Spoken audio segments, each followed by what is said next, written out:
Aaron, shut up. Woo! Yay. Okay. Send a link to every Discord server you've ever been a part of right now. I'm sending it to my Are 3,000 we live? subscribers. Please. We live? We live? Yep.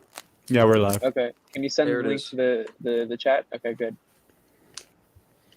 Oh, I just got the Okay. notification, guys. They should be rolling in any minute. Heck yeah. Oh my God. Okay. So So your last name is Movie? we're starting. Okay. Welcome. This is the yeah. This is not gonna go well. This You're is our good. top 100 favorite films, and yeah, we're the critic community, and we're back. This wants to thank everyone that participated, and we got me, we got Dom, we got Ethan, we got Micah, we got Honor, we got Alex. All right, so if you guys want to introduce yourselves in any way? No.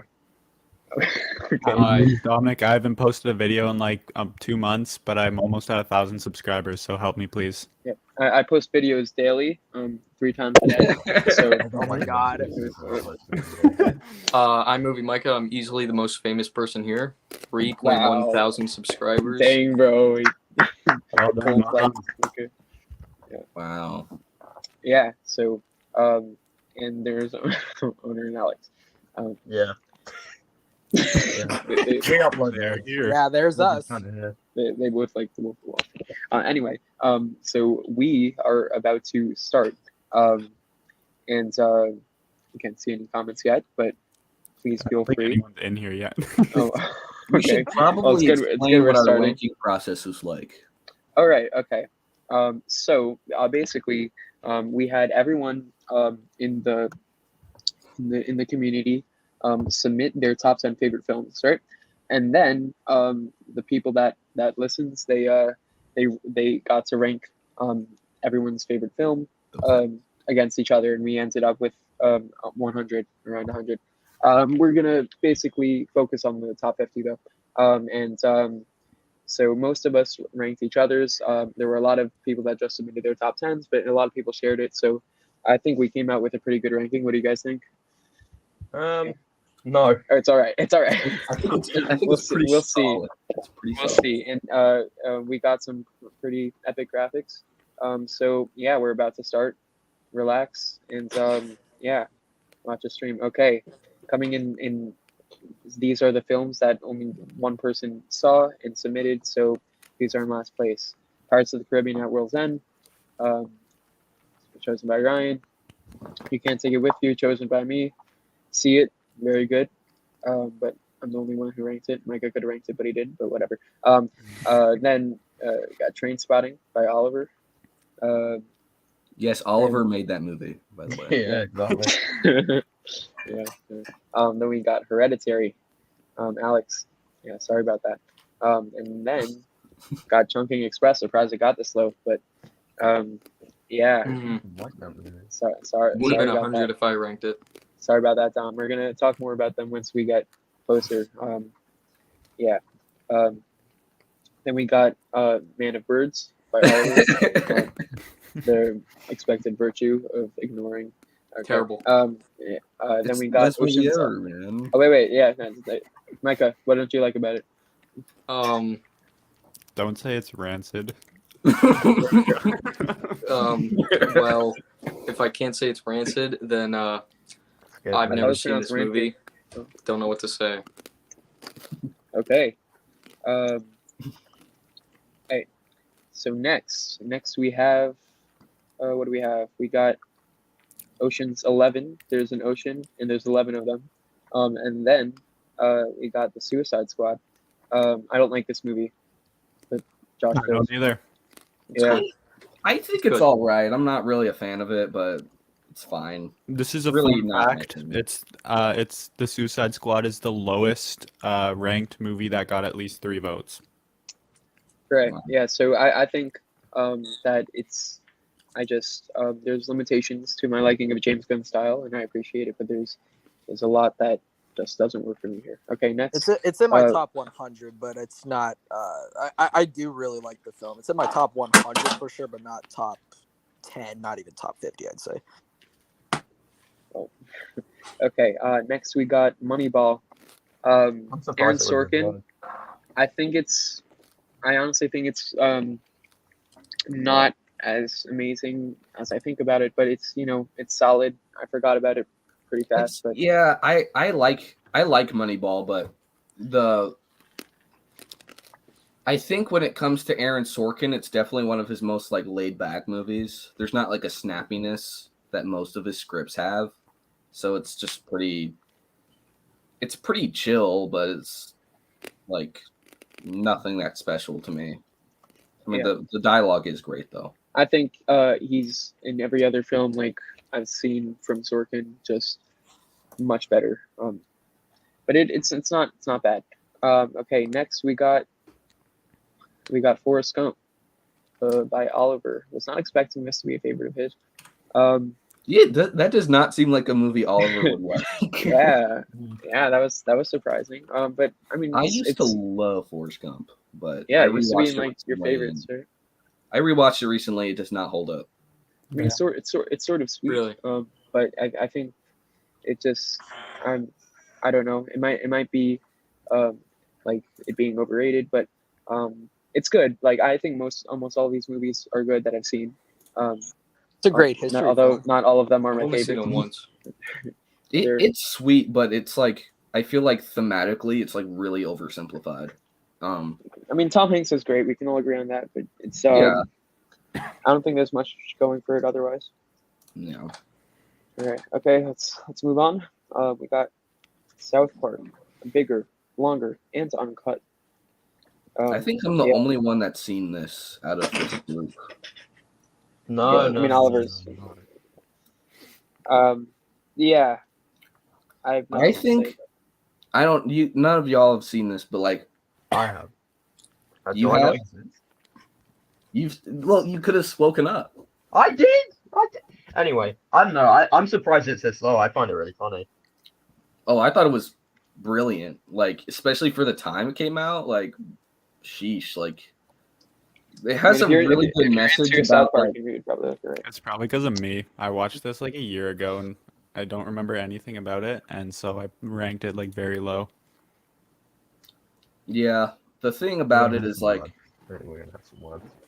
the big theme it has is like how parents, when their children are influenced by a piece of media, they don't blame their kids for just repeating what the media is saying, even though they have the choice to be able to say those things or not, say or do those things.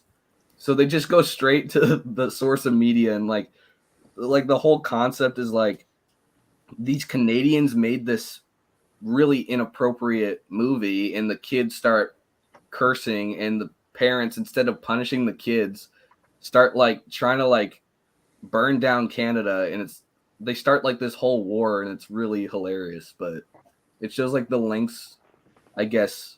It's like definitely it's a satire, but I mean it's like the theme of like not, I guess, holding your children accountable for their actions and more just like blaming whoever influences them, which isn't really fair all the time.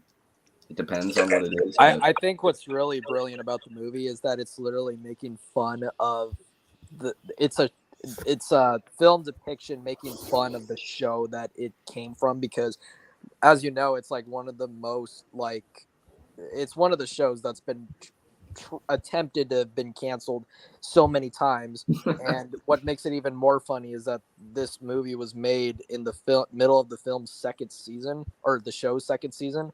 And yeah, it's basically a real a depiction of what happened in the real world. Like, kids saw this raunchy cartoon that appears, that they're kids, they don't know any different. A cartoon's a cartoon, but they start cursing, start copying the things that the characters are doing, and sure enough, the parents get all mad and try to cancel it. And that it's pretty much, like I said, like a depiction of like the story of what happened IRL. Yeah. Oh, okay. Sorry, we got to move on because we got like 90 more to go. Yeah. All right. Okay. Next is Cars. Yeah, briefly go over these ones. Cars. Ours. Cars, more like Honestly- automobiles. I was very surprised that this was so low. To be Yeah, honest, I honestly thought it'd be higher because Who ranked it so Sort low? of like I don't know. oh, Ethan. Ethan? I like Cars. Okay. Cars was like my favorite Put movie it growing in- up. Put it in his lap, please. Orich? It's not in my Bro, last. I yeah, it is. It's I didn't put it in last place. I think I put it pretty high, like top something. No. I was just surprised because I think everyone enjoys Cars, but I guess not everyone loves Cars. Yeah, I mean, like these are our favorite movies, so I guess it's hard to compete. The sequel's obviously better though. Okay. Okay. Whoa, some people have some Okay. strong Mr. opinions Chad. on this one. We were gonna save it for this. Save it for here. I love it. I think it's just I think it all works for me. The humor, the creativity. It's just yeah, it's better than Baby Driver. Dominic. I cannot my- stand this movie. Dominic can't stand it. No, Half I a cannot star? stand this What? movie. Yeah. I would give this movie a 1 out of 10. I cannot stand it. It just, I don't know. It's so, I don't even know. It just like irks me whenever I'm watching it. Like the 1 or 2 times that I've tried watching it, I just cannot. Like, I don't think I've ever actually finished the entire movie because I just cannot stand it. It's just, oh, I don't like, I couldn't name you a single thing I like about the movie. I'm not even gonna lie. Yeah, I mean, I think it definitely has an acquired taste. It's like if the humor doesn't work for you, and like this goes with most comedies, if this humor doesn't work for you, then it probably won't work for you like at all. So, Mhm. I personally love it. I haven't seen it in like a year though, so maybe I should rewatch it. But what about the rest of you guys? I mean, I'm just. gonna give It's my- in my top. It's in my top 100. I would say for sure. I don't know about like top 50 or anything, but I mean it's a super stylistic movie and has some great editing too. And also it's just super fun. Like it's kind of like how Dom thinks about Dazed and Confused is kind of like what I think about this movie. Like it's just a really like in my opinion like really depicts like what it means to be I don't know, a teenager in your 20s. Like it's just about having fun, living life, going out with your friends, like listening to music and Wait, or playing music in their instance. And I don't know, it's just a Which one? feel good movie for me. Scott Pilgrim? Yeah. Oh, okay. Yeah, sorry. I didn't think like like yours. when it comes to comedic timing, like this is one of those movies that like It's perfect. Yeah. I can really notice how perfect like just the timing of everything is, like the speed at which everything moves and the way the jokes are delivered is just really clever. Yeah, it's great line delivery. Yeah, I love this movie. My issue is I think it gets kind of exhausting in like the third act. Definitely. Yeah. But I Sorta. think the first 2 acts just are a ton of fun. It's just like there's a point where it kind of gets a little too much. I wouldn't guess. say I was exhausted by it, but it definitely dipped a little there. But I have a bigger problem with that in Baby Driver. I think I was really enjoying the first. You know And what? this is probably controversial, but I was enjoying the first 2/3 of the movie like a lot, and then the chase by the end it felt too long and overblown and without a purpose because it just lost the fun and charm that it had from the beginning. It could just be an Edgar Wright thing. Because Yeah, I he- noticed this with very Last Night in solid. Soho. I felt the same way. Like I felt his. I love Baby Driver. Baby Driver's perfection. I'm not going to doubt that. But Last Night in Soho, I really felt like that third act was just a total mess. And that whole movie was a mess, but the last act was really kind of fell apart for me. I mean, you could Same think thing of it like as with The World's End. I think that third act is really messy. Even I love Edgar Wright. He's like one of my favorite filmmakers. It's just I understand how some people may not like him because his movies can get kind of exhausting because it's like too much energy sometimes. yeah, like a quick dose of sugar, but and then it sort of runs out by the end. That's how I'm thinking of it. Yeah. Um, I don't feel Yeah. that way about Baby Driver though. Baby Driver is perfect. So I'm gonna add in a little timer for the ones coming up, so we don't like dwell on each one. For these like low ones, we'll just do like 2 minutes each or Yeah. something. Yeah. Okay. Next is we got The Matrix. So Olivier is very passionate about this one. I still can't believe I haven't seen it. Surprised that it's not too popular here because I thought it would be because I don't really like The Matrix it's that much. considered like a sci-fi classic, but a lot of you guys have problems with it. So what do you think? It's good. It's definitely. I don't think it's anywhere near as good as most people would make you come to believe. But I also don't really have many like big issues with it. Like I don't think it's bad by any means. I've watched through all the sequels after, and I liked them all more than this movie. So I feel like if I give it a rewatch, I'll probably enjoy it more and just Uh, appreciate how over the top everything is about it. yeah, I really need to see this because I don't know It's a fun movie. why I It's haven't really yet. entertaining. Right. Okay. Next we got 1 second. We got. Ooh. yeah. Terrible movie. Ooh. Okay. Okay. This is I'm not sure if you know me at all, but I kind of like this one a little bit. Just Just a tiny Before bit. Yeah. before I say why I like it, because I'm gonna do that no matter what. Just say what you guys think of it quickly. Honest thoughts, though. If you'd allow me to give my 2 cents, I think it's a really great movie. Probably one of my favorite. Probably my favorite Disney movie at the moment. I think the way it explores the themes of family and affection, unmatched by any Disney movie. I think it's a very relatable movie. It hits close to home as well. The characters are so just relatable. I mean, it's not a movie that's going to like give you it's not a movie that's going to make you overthink anything. It's quite simple, but it's the way it delivers such complex ideas is incredibly refreshing. Yeah, I think it's phenomenal, very underrated. It's amazing. That's amazing. Yeah. I'm not sure if any of you have anything to say about it before I go on a little tangent. But I'll go now. Yeah. So basically, it means a lot to me. I see myself in Wilbur. I see myself in Lewis. I find there's so much, like just sincerity in the movie. There's so much, there's joy and there's wonder through the futuristic families. There's also some intimate moments of, meaning when he lets go of his past and all of that. It's an amazing ride all the way through with like an emotional core, and it's not perfect by any means, but it's I absolutely love it. And yeah, it'll forever be one of my favorites. Okay, that's enough of that. Next, ooh, is it the only Star Wars movie on here? It might be. I think it No. might be. No, Empire's on here, I think. yeah. the superior movie. This is better, though. Nah, Best Star Wars movie. I disagree, Gary. It's a good movie. I would say very good even. But like I don't know. I feel like gets a little like the overhype treatment just because everyone hates the other two so much. I feel like they feel the need to compensate the rest of the trilogy by saying how good this one is.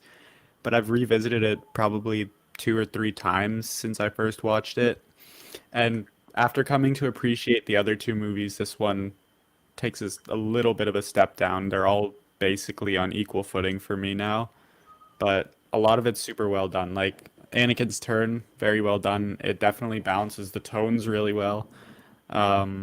It feels the most mature out of the other three. Like I feel like George Lucas actually kind of found his footing, unlike the other two, where even though I love them, they are not by any means like very well put together. So this feels the most complete, I would say.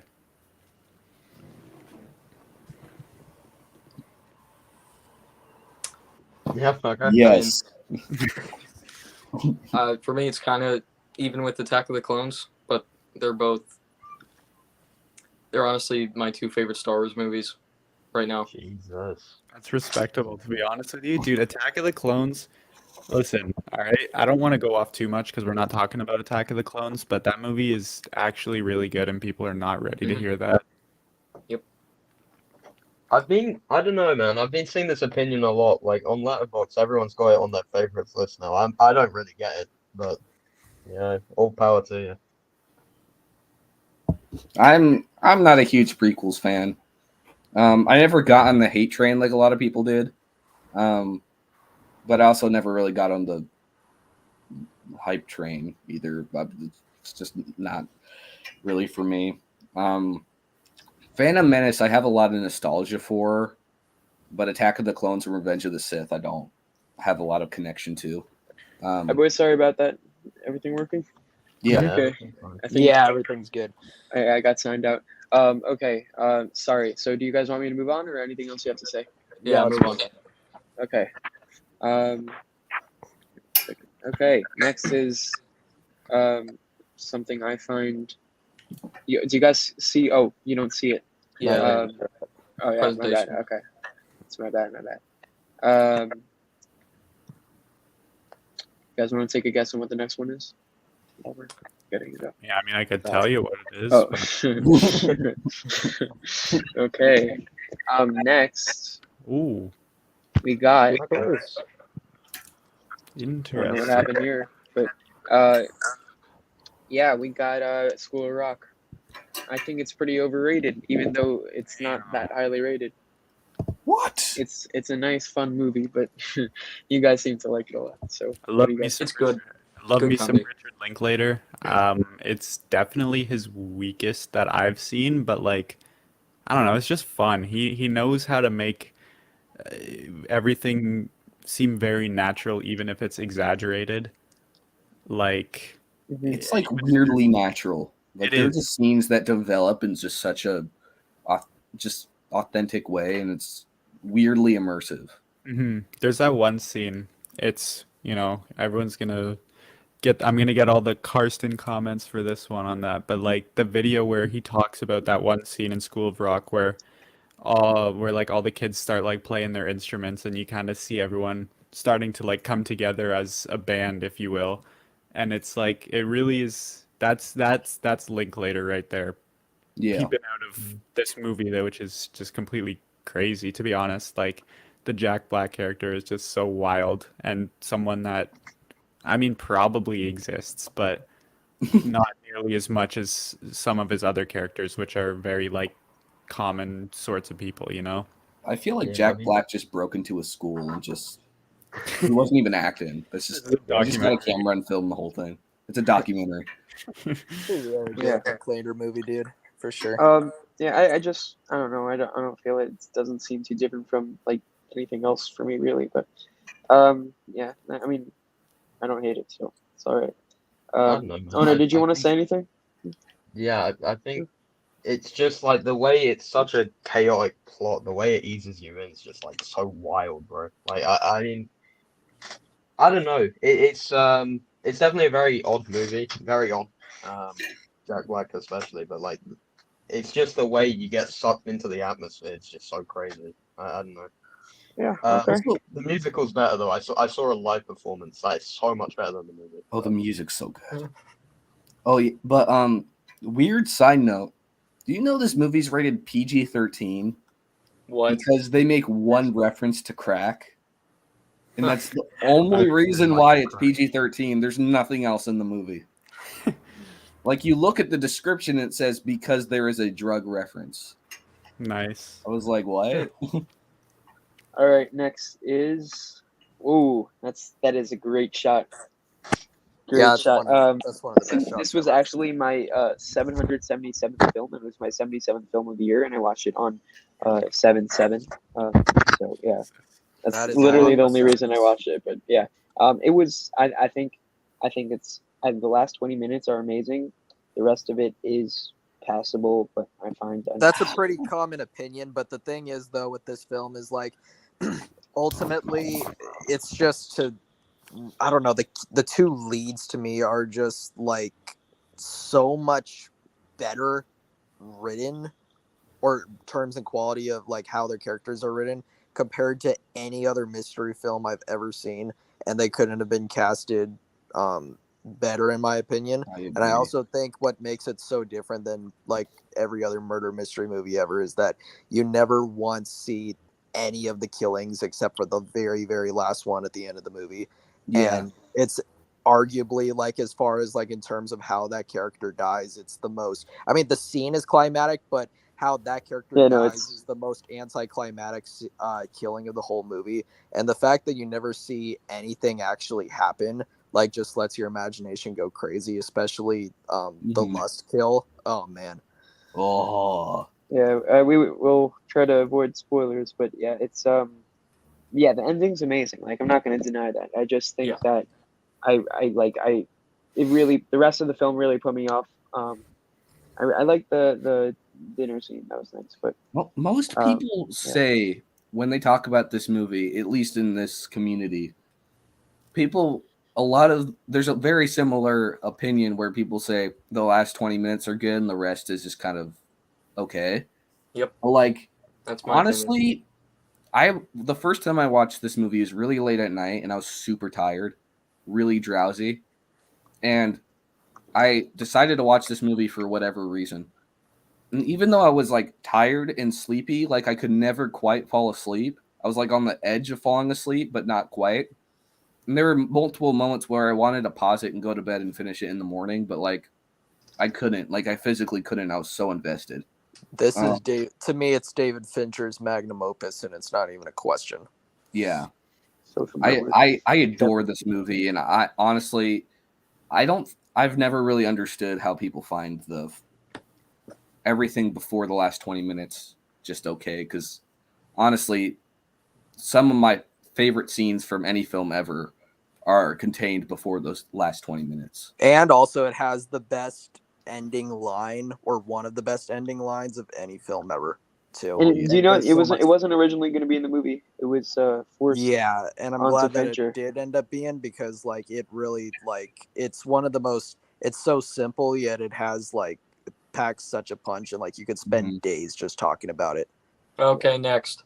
Okay, next we got The Also, Princess Bride. Who? Oh yeah, really annoying just- that the only place where there's like a graphic on the slideshow is our faces are covering it.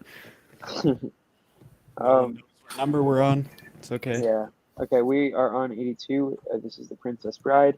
I mean, I don't know how anyone could not like this movie. It's just so classic and I might be it's, the it's only fun. person It's good. who's never seen it, bro. I It's so don't know how that's possible. It's just so like you can't hate this movie. It's just it's inconceivable, you know. Yeah, truly. All right, okay. Classic. I think we'll go on because we don't have much to say.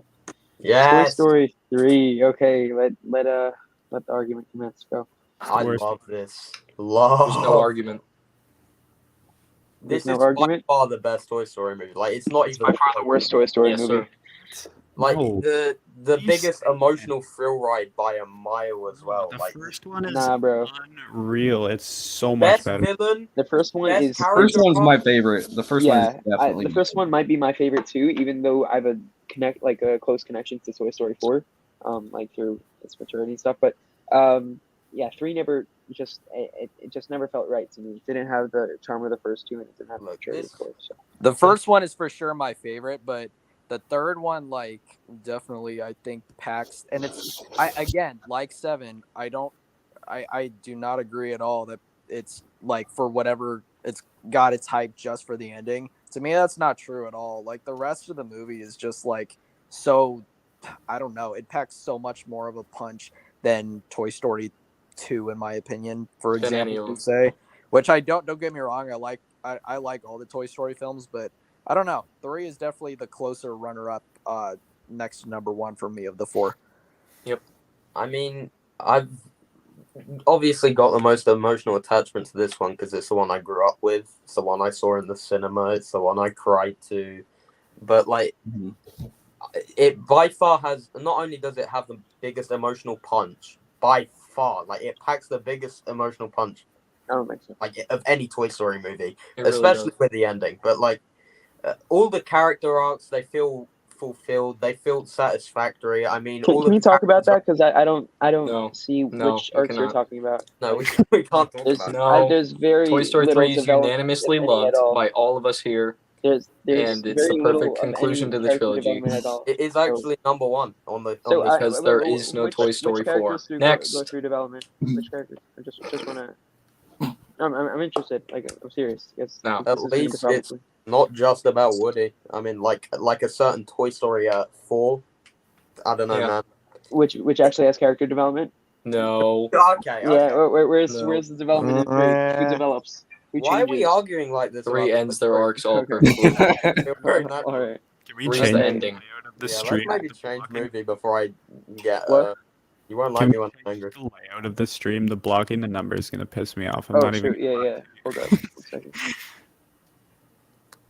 I don't know, man. Lotso's That's better. backstory just hits. Yeah, Yeah. exactly, bro. He's the only. He's not. Lotso He's stinks. better than the villain from Toy Story. Bro, he's called Stinky Pete. Like, bro. Like, I don't think it's bad. I just think it's massively overrated. But I guess we'll discuss it at a later date. Sid Okay. is the best Toy Story villain. On Sid is the God. best.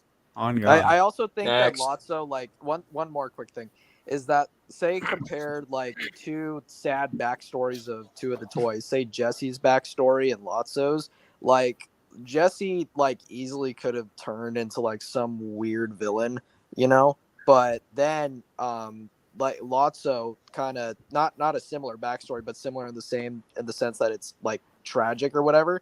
He went the opposite direction, so I think that's kind of cool. That's a good point.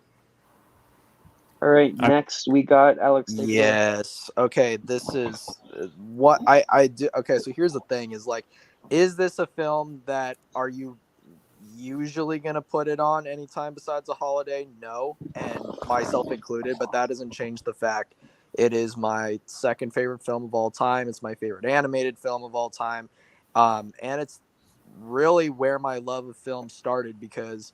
I don't know. When I was small, the stop motion just absolutely fascinated me. And you see where stop motion was at the time, like compared to other films of the 90s. And I don't know. This movie just, while yes, we've come even farther with stop motion, like say with films such as like Coraline, for example. But yeah, no, the stop motion in this film is honestly like so breathtaking. It's one of the most stylistic movies ever. And I don't know, it's just something about this movie is just so wholesome. And to me, like, I don't know, how can you it would be a sin to let a holiday go by and not watch this film. It's very good. I rewatched it like recently. I don't remember if it was last Halloween or last Christmas, but it was much better than I remember it. I am not upset. It's unique.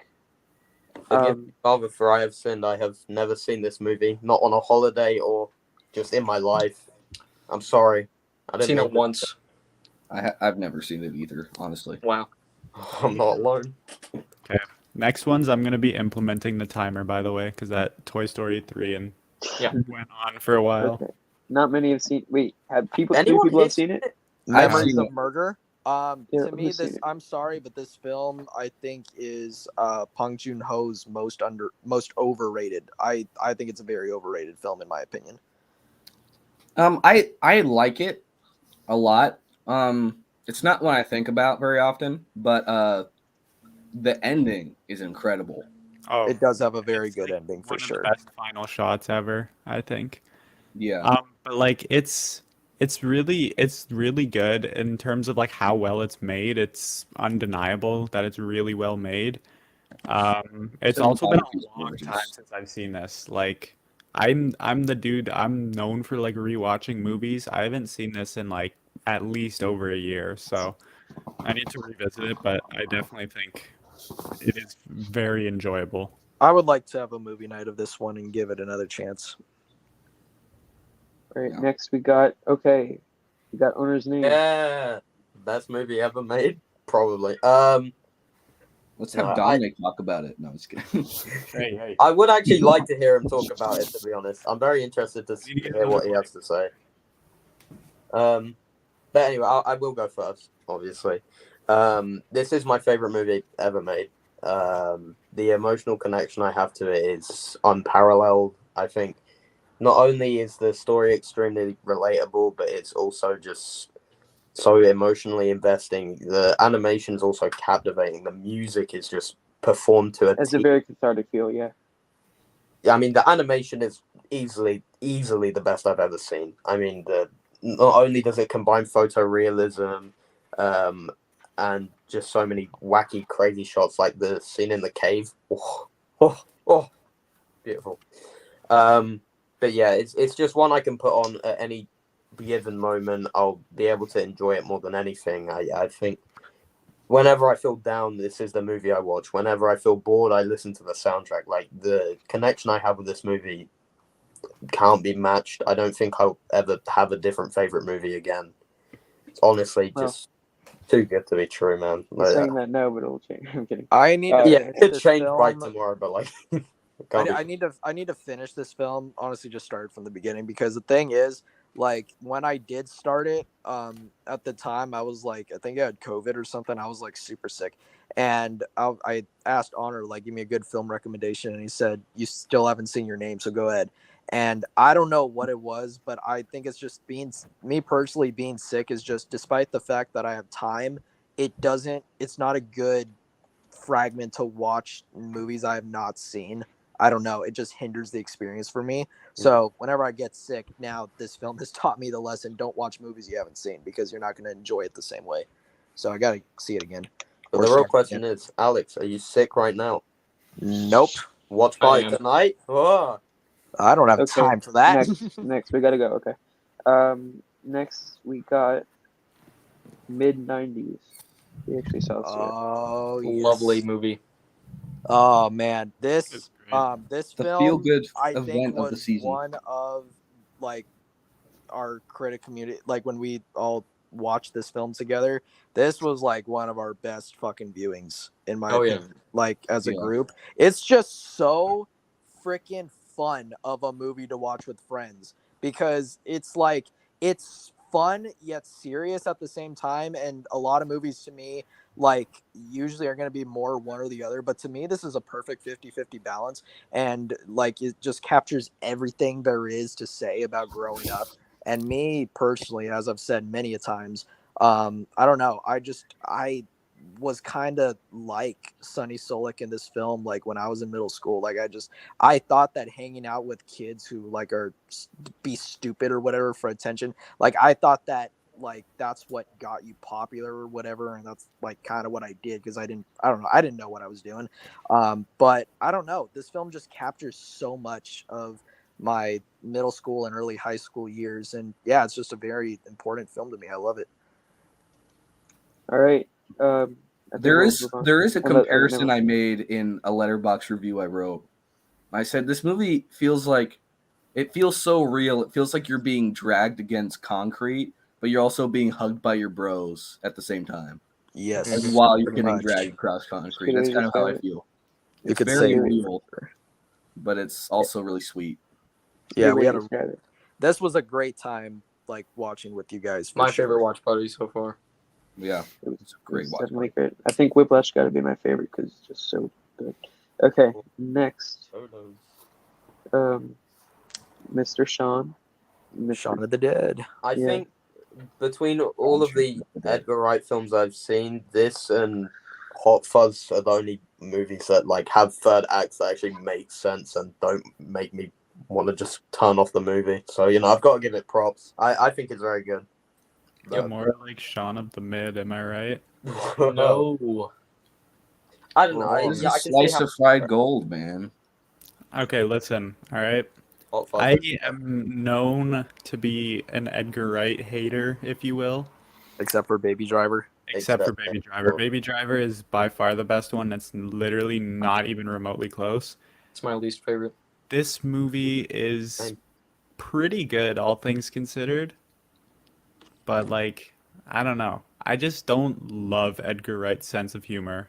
And that just ruins most of his movies for me. And that's partially why I think Baby Driver's the best one, is because his humor is a little different and it's way more subtle. And it's a more serious Because it's movie. British humor.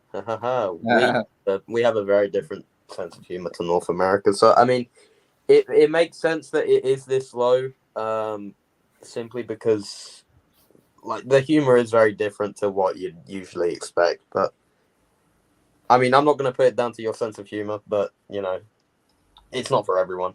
Sean for me is like, I think while I definitely do enjoy the movie, I am going to agree with Dom in the sense that I think Edgar Wright is a better filmmaker when he gets serious rather than when he's trying to be funny. Because Baby Driver for me is like, well, my favorite is Soho, but which has like almost no comedy, and Baby Driver definitely has comedy, but not near to the degree of say Sean, where it's like there'll be something serious happen, and then all of a sudden there's a punchline. You know what I mean? I think Edgar Wright is a better filmmaker when his serious side comes out for sure. That's interesting. That's sorry, but that's interesting because I actually think the opposite way. I like Edgar Wright more when he's funny, and when he's serious, I can't take it seriously because like I feel like when he's ironic, it's a lot more just. I agree with that. Yeah, I don't know. That's just my opinion, though. I think that's why something like Scott Pilgrim falls flat, just because he can't combine the two extremely well. But yeah. Hi, Micah. Rope is awesome. Micah, you start. Go. So it's really good, and I rewatched it recently. Good movie.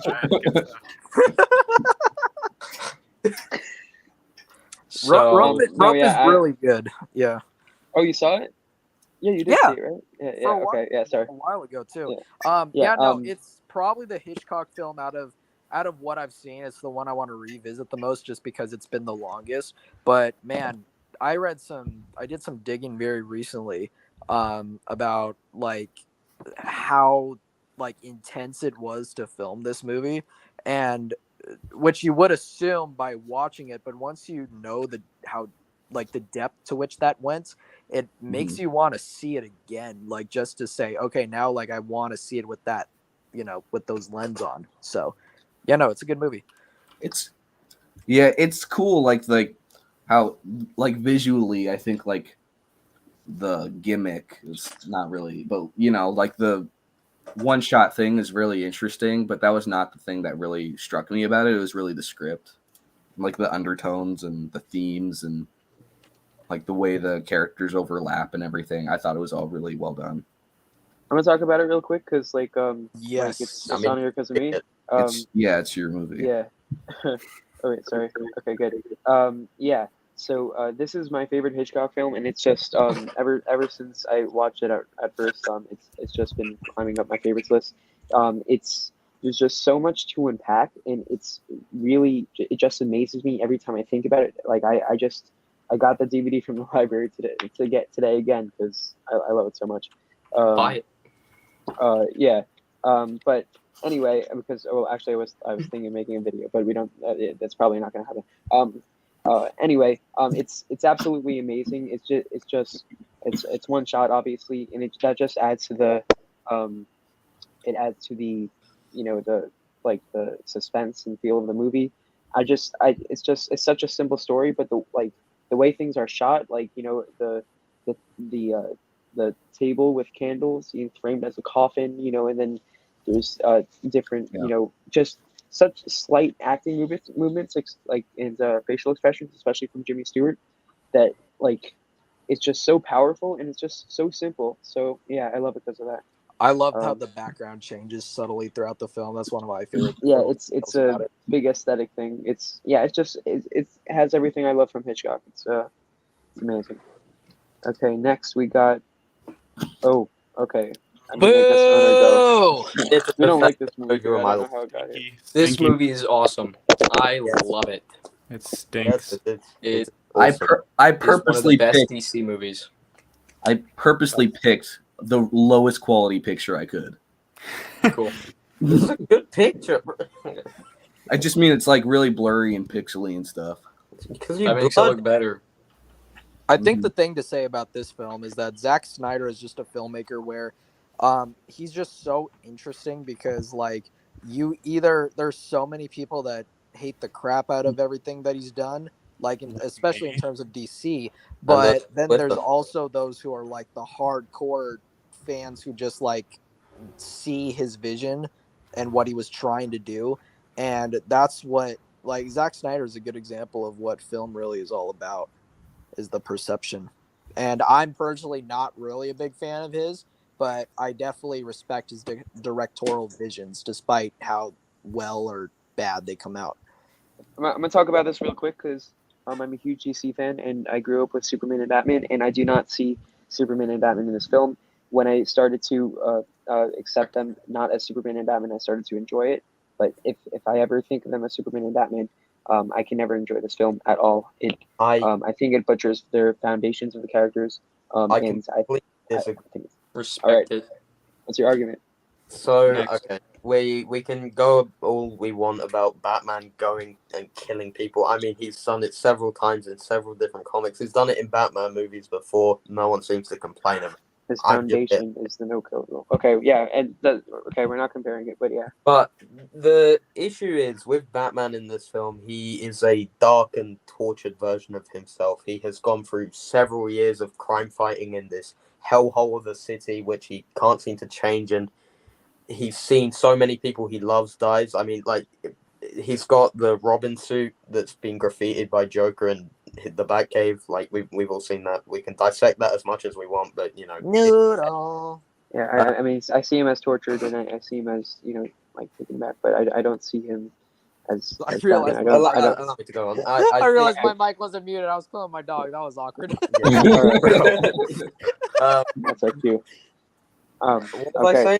Anyway, yeah, he's a dark and tortured version of himself. He feels as though he's become one with the criminals. That's why he says to Alfred, like, "We were the I can't remember the line. I mean, I haven't watched it in a while. Superman, I don't really know all the complaints, but I think if you like, you can say like that why has he killed all those people in the beginning of the movie? Just like see the Ultimate Edition, man. I'm just gonna leave it there because it's the true version of the film. It's the only version of the film that actually makes sense. I mean, the story, the plot points that have been so jumbled up by Warner Brothers. Okay. Spider-Man 2. Sucks. I'm gonna talk about it. Ass, Let's bro. hear it. Okay, Let Michael go I gotta first, say go. Spider-Man something 2. because Micah's going first. So I think I like this movie. It's pretty good. But when I watched, so on the way to Hershey Park and back, I was watching both of the first two Spider-Man movies. And when it got to Spider-Man 2, I realized how much less I like it than the original. Because I do not, as someone who does not yeah. like the original, I think Spider-Man 2 is a very good Spider-Man movie. It just it hits all kinda the right notes. It's good. I don't put it in the guard of other people, but I think it's very solid. It's cool that I made this list. And I think that, and it's this. I think most people can agree that Doc Ock is like just one of the coolest villains. Like, come on, it's freaking Doc Ock. But like at the same time, though, the problem for this movie that like this doesn't happen very often, where the ending just like almost like makes everything I liked about it up to that point disappear. But this movie has one of the stupidest, cheesiest endings, and not in a good way. Like, I get the thematic meaning behind it, but it's just, it actually pissed me off of how outrageously cheesy It was a terrible ending, yeah. It sucked, doesn't it? That ending sucked. And I don't even Yeah. mean, Well, and now don't get me wrong, we're talking about dang. early Spider-Man here. So yeah, there's no shortage of cheese, but like just like how it was executed was just another level of bad for me. David loves I it. think it's fine. Yeah. I think it's one of the best comic book movies ever made, but I haven't rewatched it in a long time, so my opinion's not that concrete. I mean, Dom and I have some very contrasting views on this film. I mean, not contrasting to each other, of course. We both dislike the movie. That is mutually shared. So many people here dislike Spider-Man too. Like, yeah, I like it. I don't- think it's too cheesy, bro. Like, honestly, I get it. Like, oh, it's Spider-Man. He's meant to be cheesy and everything, but like, What about the first and third? The first one I is think- superiorly better. Okay, listen. Here's the thing, right? that is the best, bro. So Okay, so the second one is it's okay. I don't like hate it at all, but considering like putting it in the context of the rest of the trilogy, I think when it tries to be serious and emotional, it just falls completely on its face. But when it's Yes. trying to be really stupid and like honestly like a comedy of sorts, that's when it works best, and that's why I think the third is the best one. It's because it's the Yeah. stupidest one. Yeah. That's exactly why I like it so much. I just think this is, it's good enough in every area, but yeah, it's good. That's it. Okay, next we got The Father. Who has seen this? I shamefully have not seen this film. I've seen it. Okay, Yeah, It's I have actually seen it. it's good. It's one of those movies where it's like it's so well done that I'm like, wow, this was really good. I'm never gonna watch it again though. I couldn't be bothered. It's good. It just it'll never be one of my favorite movies because I don't know. I don't even know why. I just don't really ever want to watch it again. Anyone else have any opinions? We haven't seen it. I haven't seen the movie. I just know that Anthony Hopkins at one point yells, "I am not leaving this flat," and that's all I know about the movie. All right, what's 71? My age. What? Okay. It's really good. It's really good. I don't know if this is a minority opinion in this community, but it's No, really it seems like solid. everyone good. except me loves How to Train Your Dragon. I do not like these movies. I never liked this movie even when I I was can't a really kid. I remember think if this I've was seen like this or not. when that movie, like when these movies were popular amongst other kids my age, like when I was younger, it was just like I think that's how I knew I was starting to I don't mean this in a, elitist sense, but like I was just starting to, I guess this is the point in time where I was just realizing that I just am ready for more I don't know, more bigger scale viewings, I guess. What the heck is so funny? Yeah, it's very good. And the score is absolutely amazing. Like honestly, one of my favorite scores of all time. Yeah, I don't have much else to say though. I haven't seen more. The third Okay, one's next. Ooh, gay. No, I'm just ooh, kidding. did it deserve to Oh, win Best man. Picture over one of our favorite movies? Yeah. Okay. They Who don't wants to go deserve that. first? Didn't deserve the I best. I love this movie. I think it's a masterpiece. I don't know if it's like one of my all-time favorites, but I think it's definitely one of the best movies that's come out in the past decade.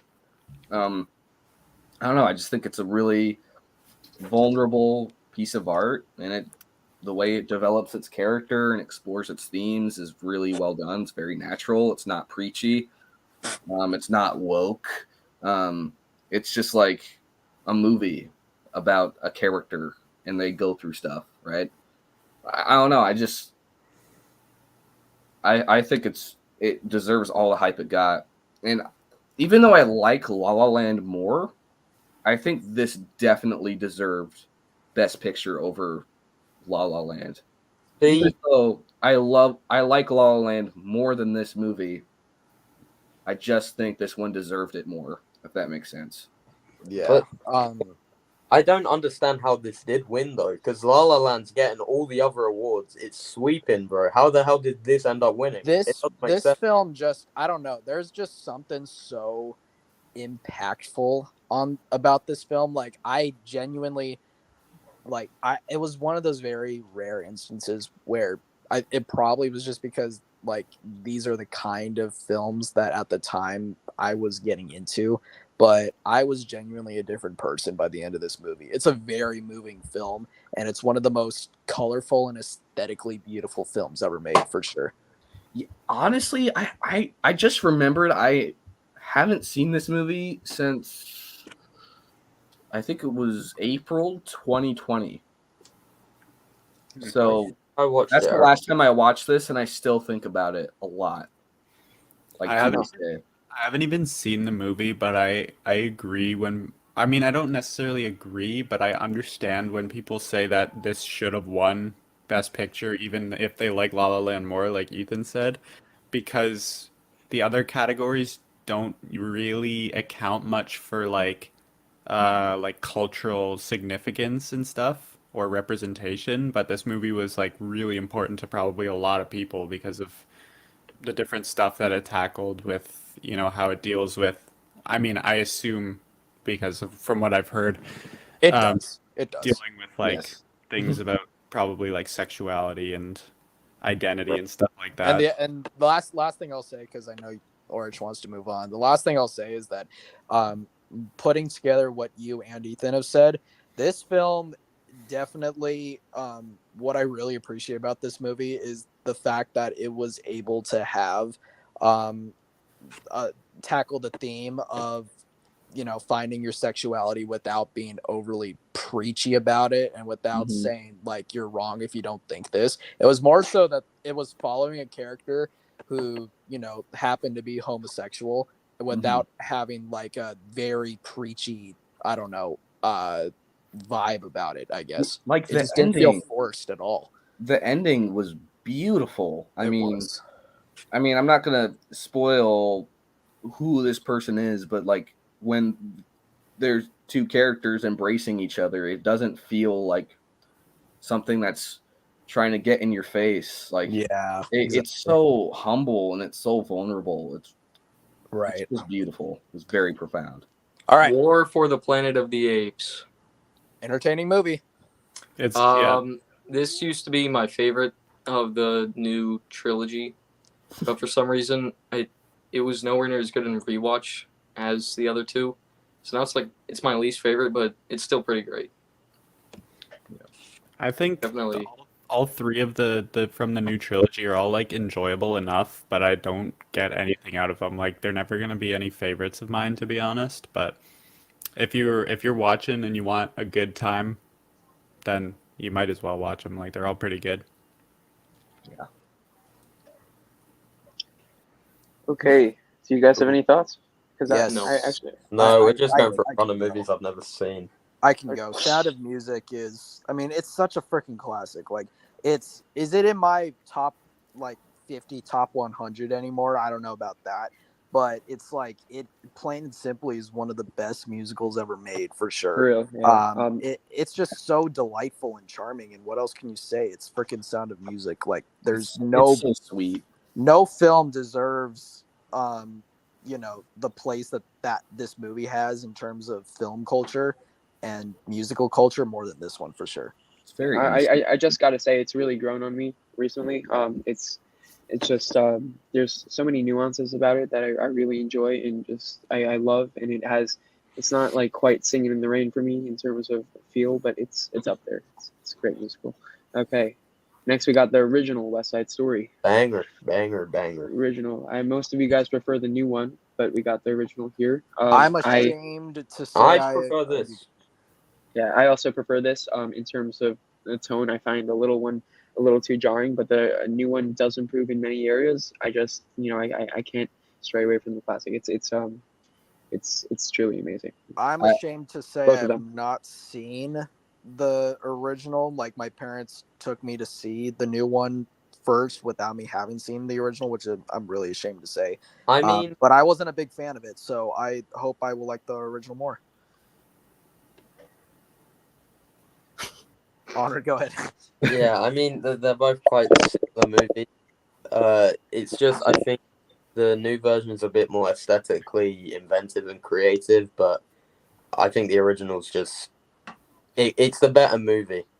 But they're both about the same level, really. They're I've both heard people say that the original is so much more sexy than the new one. Like, Okay. I know Yeah. you have to dispute that. I mean, Shrek 2. no, speaking Garbage. of movies. speaking of sexy, Shrek 2 is garbage. Worst I Shrek love movie. I love the By far. finale. It's I pretty adore good, this but, film. I would take a bullet for this film. True. It's one of the greatest animated comedies ever made. And Wow. say what you want, but Shrek 2 is a masterpiece. I don't care. It's No, definitely like I love I don't disagree in the terms of like this film deserving every piece of love that it gets, but like I don't know, it's kind of a surprise to me it made the top 100. Don't get me wrong, it's great, but yeah, no. If the first one was in the top was at this place, then it wouldn't be, I think that'd be a little more deserving, but I don't know. I think this one's a better film. I mean, you got Human Shrek. Yeah, That's it's better as than the far as first. it gets. Shrek better than 2 the first, but still not. I definitely watched this movie in like German a couple times. So, That At sounds first- hilarious. Shrek 1 Ooh. wipes. I'm surprised this is low. Dumb. Low. Okay. So, I am like the only person here that actually that's not true. Honor really likes this movie as well. Yeah, I love this movie as Um, well. Okay. This movie means a lot to me. It's just so fantastic in like every way. It's one of the best shot movies I've ever seen. The set designs are incredible. They're like so good. The color, like the color palette that it uses is like pretty plain and like gray, but I mean that's the entire point of the movie is to make everything seem like dull and kind of robotic almost. Um, and then it gets kind of more colorful as you go to the end to like the nightclub and then the morning after with like the carousel thing and all that. Yeah. But I don't know, it's just it's not a movie I feel like if I didn't fall in love with Tati, like if he wasn't the first filmmaker that I really fell in love with, I don't think I'd love this as much as I do. But because he's my favorite director, and this was like one of the later films of his after I'd seen most of his early stuff, this one just really hit even harder than it did for, I guess, a lot of other people. Yeah, it's a great watch, honestly. Yeah, great stuff. Joe Rabbit. Joe Biden. Did we skip one? No, we didn't. Okay. Yeah, Jojo Rabbit. Yeah, I think it's Maybe very we good. did. I think Waititi did a great job of balancing tone.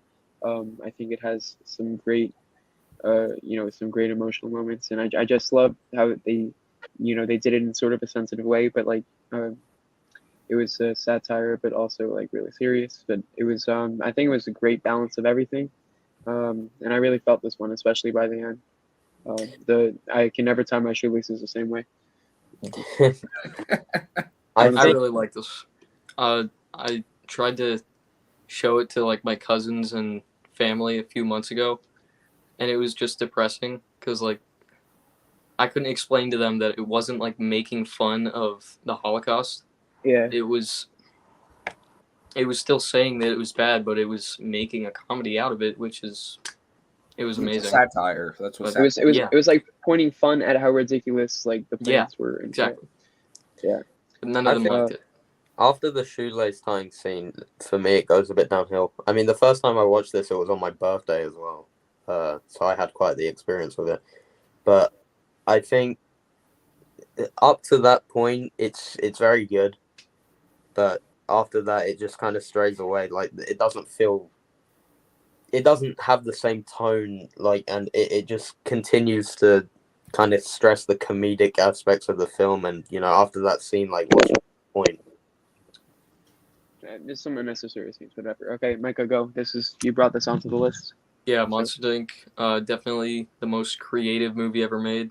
How can anyone dislike it? I've talked about it plenty in my videos on my channel, but I don't know Bit of a how. straight plug. What? Nothing. What? Continue. dude. Yeah, very good movie. Yeah. It's just so solid. Like you can't. Yeah, you can't stop it. I don't know what I meant with that. It's a Okay, classic. It's Monsters Inc. Yeah. I probably should rewatch it. It has. I have a Don't know, question. Ooh, divisive. Divisive. Hmm. Who would like to go first? I love this movie. I know there's a lot of controversial opinions here. It's not one of my like all-time favorites or anything, but I don't know. I just like the naturalism it has, and it's probably my favorite A24 movie. Actually, no. First Really? Reformed is my favorite A24 movie, but this is my second favorite. I connect with it a lot. I think it's got a lot of definitely unlikable characters, and I understand how that could be off-putting for some people, but it doesn't really ruin the film for me. I think it's overall really interesting experience. So Truly the most annoying movie ever made. But I'll I was spare you about to from the say, rest of my thoughts. Can I speak for me and Micah? This movie is like a freaking nuisance to me. I think this Yes. movie is just outrageously annoying and Yeah. Heck very yeah. irritable watch. The character is our main lead actress is quite unbearable as lead, and it's just I could not get into her story at all or feel bad for her when something happens. And I don't know. I think if we're comparing coming of age movies, mid 90s is just superiorly better than Lady Bird for me. And I'm not saying that because I'm a boy. I don't know, man. That seemed pretty sexist. I mean, no. Bird is great. That's all I will say. I love it. So It's so good. Okay, let's go. Batman. Yeah. Orange, you go It's on good. this one because good. I know you would probably be like Yeah. the second person. Yeah. Okay, yeah. So I mean, I love it. It's just so Batman, and it's unapologetically Batman. Like it doesn't stray away from Batman like sometimes the Dark Knight does. It's like a true comic fan's dream. I actually met the actors there, so it was just a great experience. It's absolutely amazing, true detective story, and I'm honestly really excited for the rest of the trilogy. And I love how it's so unexpected, the ending, like but it works so well. Like I was not seeing it ending that way, but I loved the arc. It was just so beautifully done, so beautifully made. It's just great comic book movie. Yeah, it's I definitely good. But just want to throw 2 cents in there. I saw this movie the day before it came out, which was on my birthday, and it was glorious. It was just so sick. Um, I don't even know. Like I have not been super hot on a lot of comic book movies as of late, but this was just like so much fun to For watch. sure. And I even Yeah. rewatched it like not in theaters, and it was just as good. So I don't even care. It's like once Should a we amazing. here, let's Yeah. keep moving vertically down the list, whoever's next.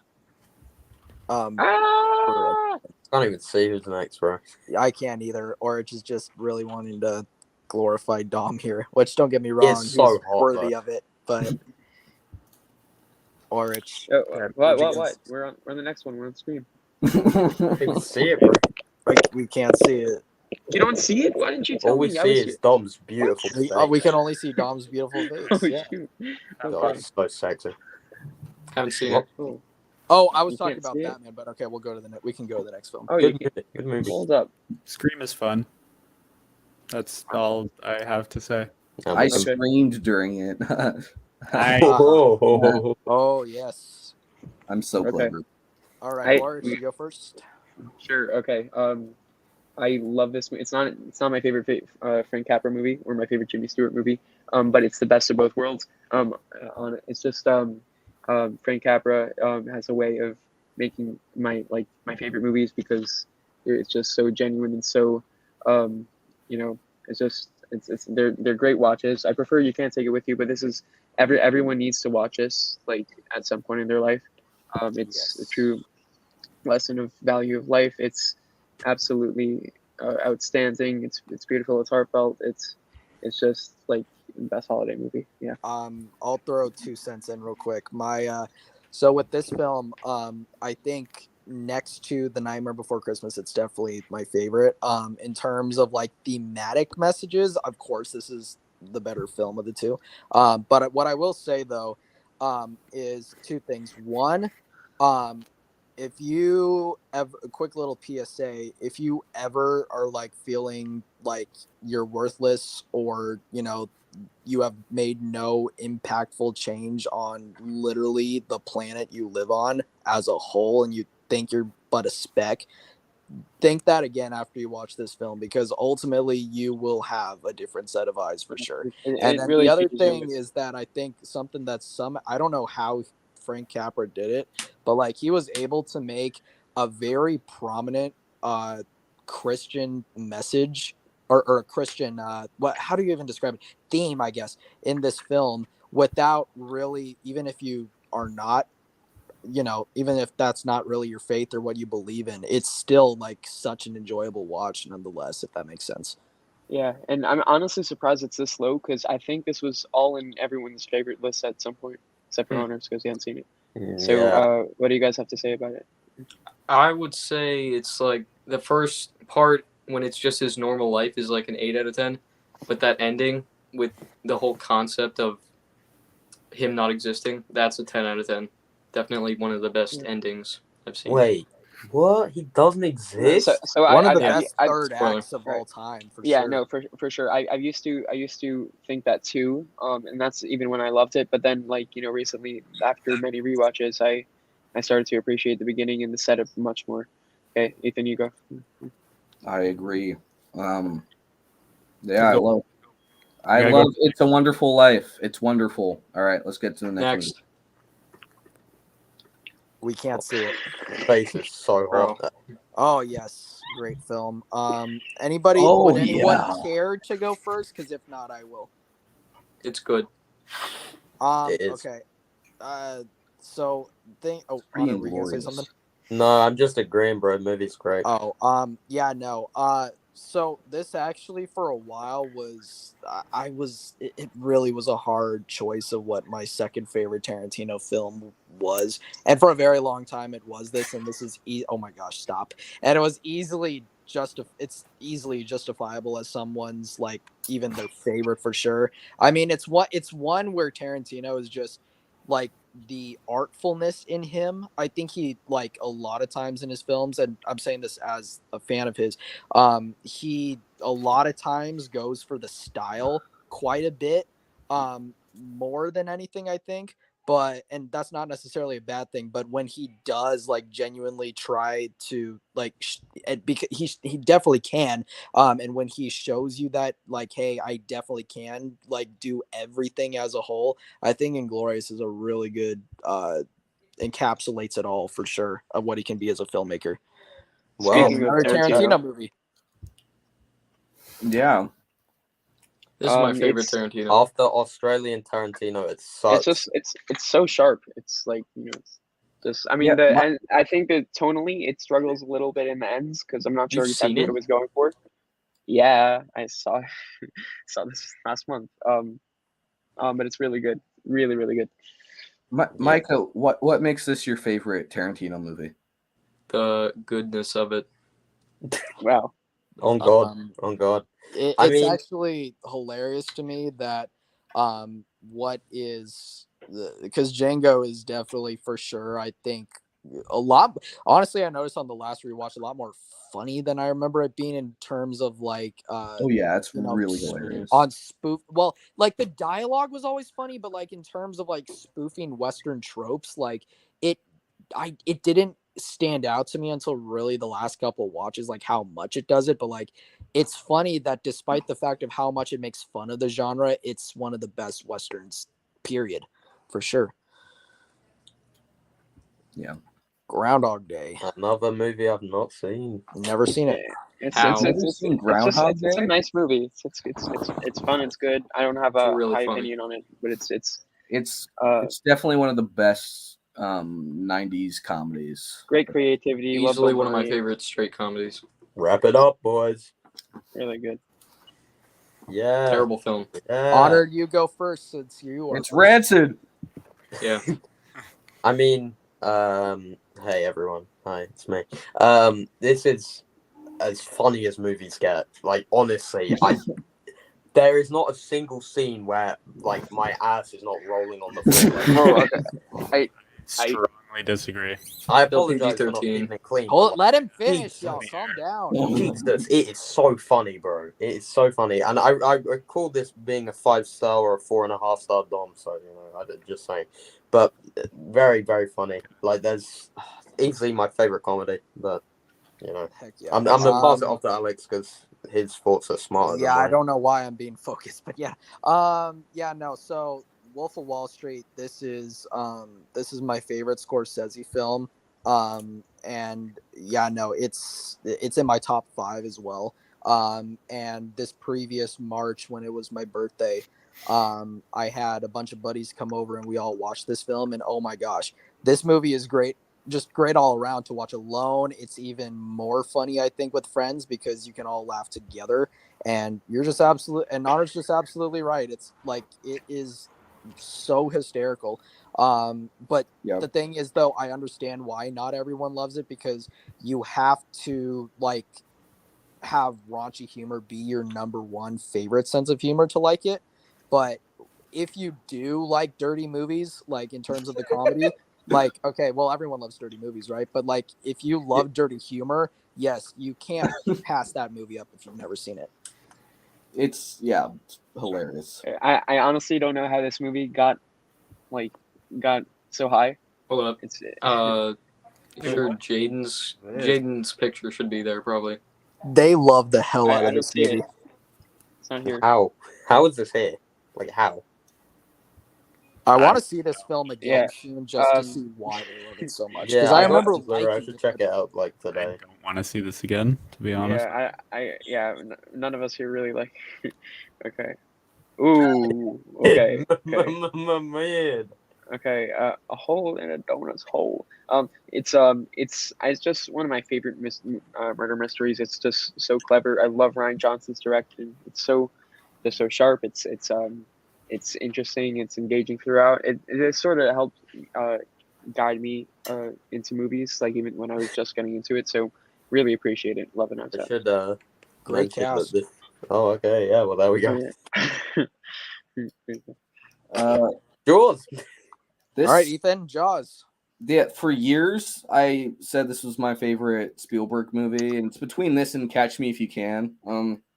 Adore both of those films, but Jaws specifically, I think, is one of the most brilliantly executed movies I've ever seen. Every time I watch it, like the editing and the way each individual story beat comes together is like really clever. And there's very subtle ways of introducing information, and then it kind of all comes back in really interesting ways.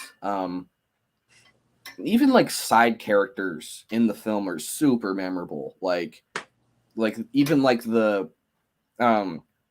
just random citizens of the city, like random people on the beach, like everyone is memorable and super colorful. I just think it's super well told, and then like that first half is like introduces everything you need to know really well, and then the second half is so immersive. It just keeps going and going. And yeah, I get lost in it every time I see it. I think it's a brilliant film. Plain and simply, like it's like it was the first real, like in terms of setting what it meant to be a blockbuster. It was the first to really do it, and still to this day is arguably still the best one of the bunch, to be honest. And it's my personal favorite Spielberg film as well, alongside Saving Private Ryan. Ooh, okay. Let the discussion commence. Didn't make the top 50, but it was close. Micah, want to go ahead? No. Okay. You're going anyway. This used to be when we did like the average favorite movies for all of us, like years ago. This used to be like in the top 5, didn't it? Yeah. What a long time ago that Anyway. was. I've talked about what is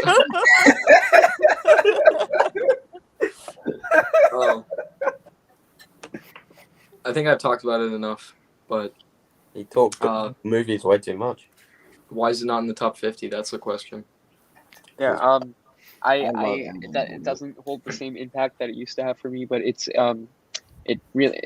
what got me into film. It showed me that it doesn't have to be just action. It could be emotion that could bring me into something greater. And it's I love what they did with the characters. It's a great conclusion to my childhood. And I'll forever appreciate it for that. So yeah. I know I've been commenting on literally every movie, but like one thing I gotta say real quick is that as a group, like all of us put together, like as a friend group, seeing as how we really all came as a whole, like very soon after, like not even a year after this movie was out, I think. Mhm. Like this was a good representation of, because this movie was so still fresh in our minds, Right. was like a really good representation of where we were at the time. It was like honestly kind of like a movie that like kind of brought us all together, honestly. Yeah, definitely. I should have said, like, this is the movie that got me into film, so that's why I'm here. This Right is now. the reason we're having the stream and community exists. Right? Yeah. Great movie. There it is. Go ahead, Ethan. Yeah, Catch Me If You Can. Super underrated. I don't know why it doesn't get enough. I don't know why Catch Me If You Can doesn't get enough attention. Because I just think it's one of Spielberg's just most fun movies. It's one I can turn on pretty much any time. It's honestly kind of a comfort movie to me. It's super exciting, very thrilling, super funny, full of a lot of colorful characters. I just think it's perfect. Like, I think the way it's all constructed is just really well done. And I honestly have no problems with it. I just think it's unapologetically fun. And it really shows where Spielberg's strengths are as a filmmaker. And yeah, he's good when he does things like Saving Private Ryan or Schindler's List, when he gets a lot more serious. But just seeing something that's just, just relentlessly entertaining is just Real, it's so much fun. I have a What- soft it's- spot for it. It's one of those movies like Okay. everyone knows it, and I haven't heard a lot of people who are like, "Oh, that outrageous piece of trash, Catch Me If You Can." I've never heard anyone say that before, but like, although I'm sure that exists, but like, People don't really talk about I don't it that know. It doesn't get the attention that, like you said, that you would think it would be a little more up there. Yeah. One of my all-time favorites for my favorite filmmaker. And by the way, we got into the top 50, so we're officially halfway through. All right, let's go. What's next? Oh, you don't see it. No, No, we don't. We just Honor. see Honor's Beautiful. beautiful. Oh, okay. There was blood in the film. After Yeah. all, Did he bleed?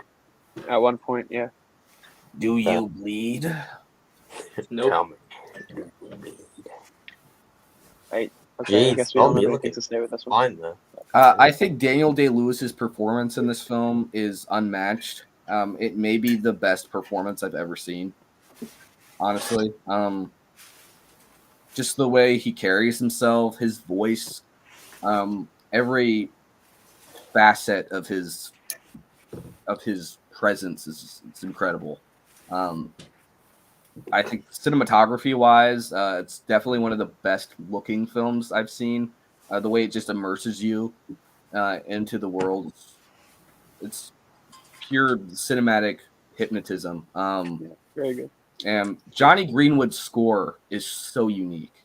It really pulls you into the world in a really fascinating way. So, yeah. I have never seen About Time. Well, it's I about like time. About time is cool. It makes me feel a certain way. It's a very comforting movie. That's all I have to say, really. It's a very sweet, So look at me. happy, cinematic picture. What's happening there? Oh my. Fine, bro. We're gonna do dress Round up. of applause for that. Another divisive one, I think. Rant. amongst them. Rancid. Rancid. Ran kid. Well, since Honor is getting dressed, Dominic the cow, do you want to say why you hate this film? I don't actually hate it anymore, to be fair. What? I was You criminal. necessarily hating on it just to like be a joke.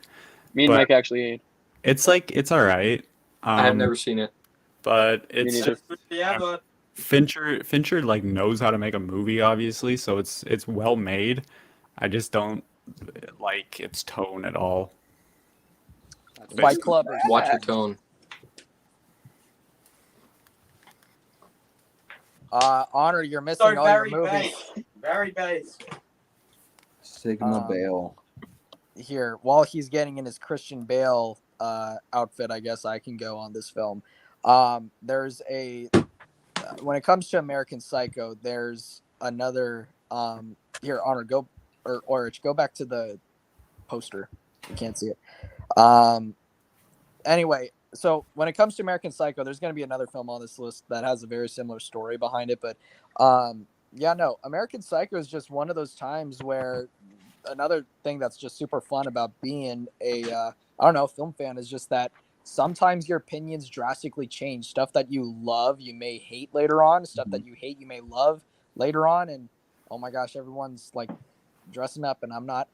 But yeah, no, this is one of the films that I couldn't get behind it for some reason. I think I just wasn't really ready for the tone or what American Psycho was trying to say. But now it's just like one of the most hilarious films like I have ever seen, and I don't know what other film I was watching the first time. But yeah, no, I love this film. It's in my top 20. Easily the best dark comedy I've ever seen. Also the horror aspect's crazy good.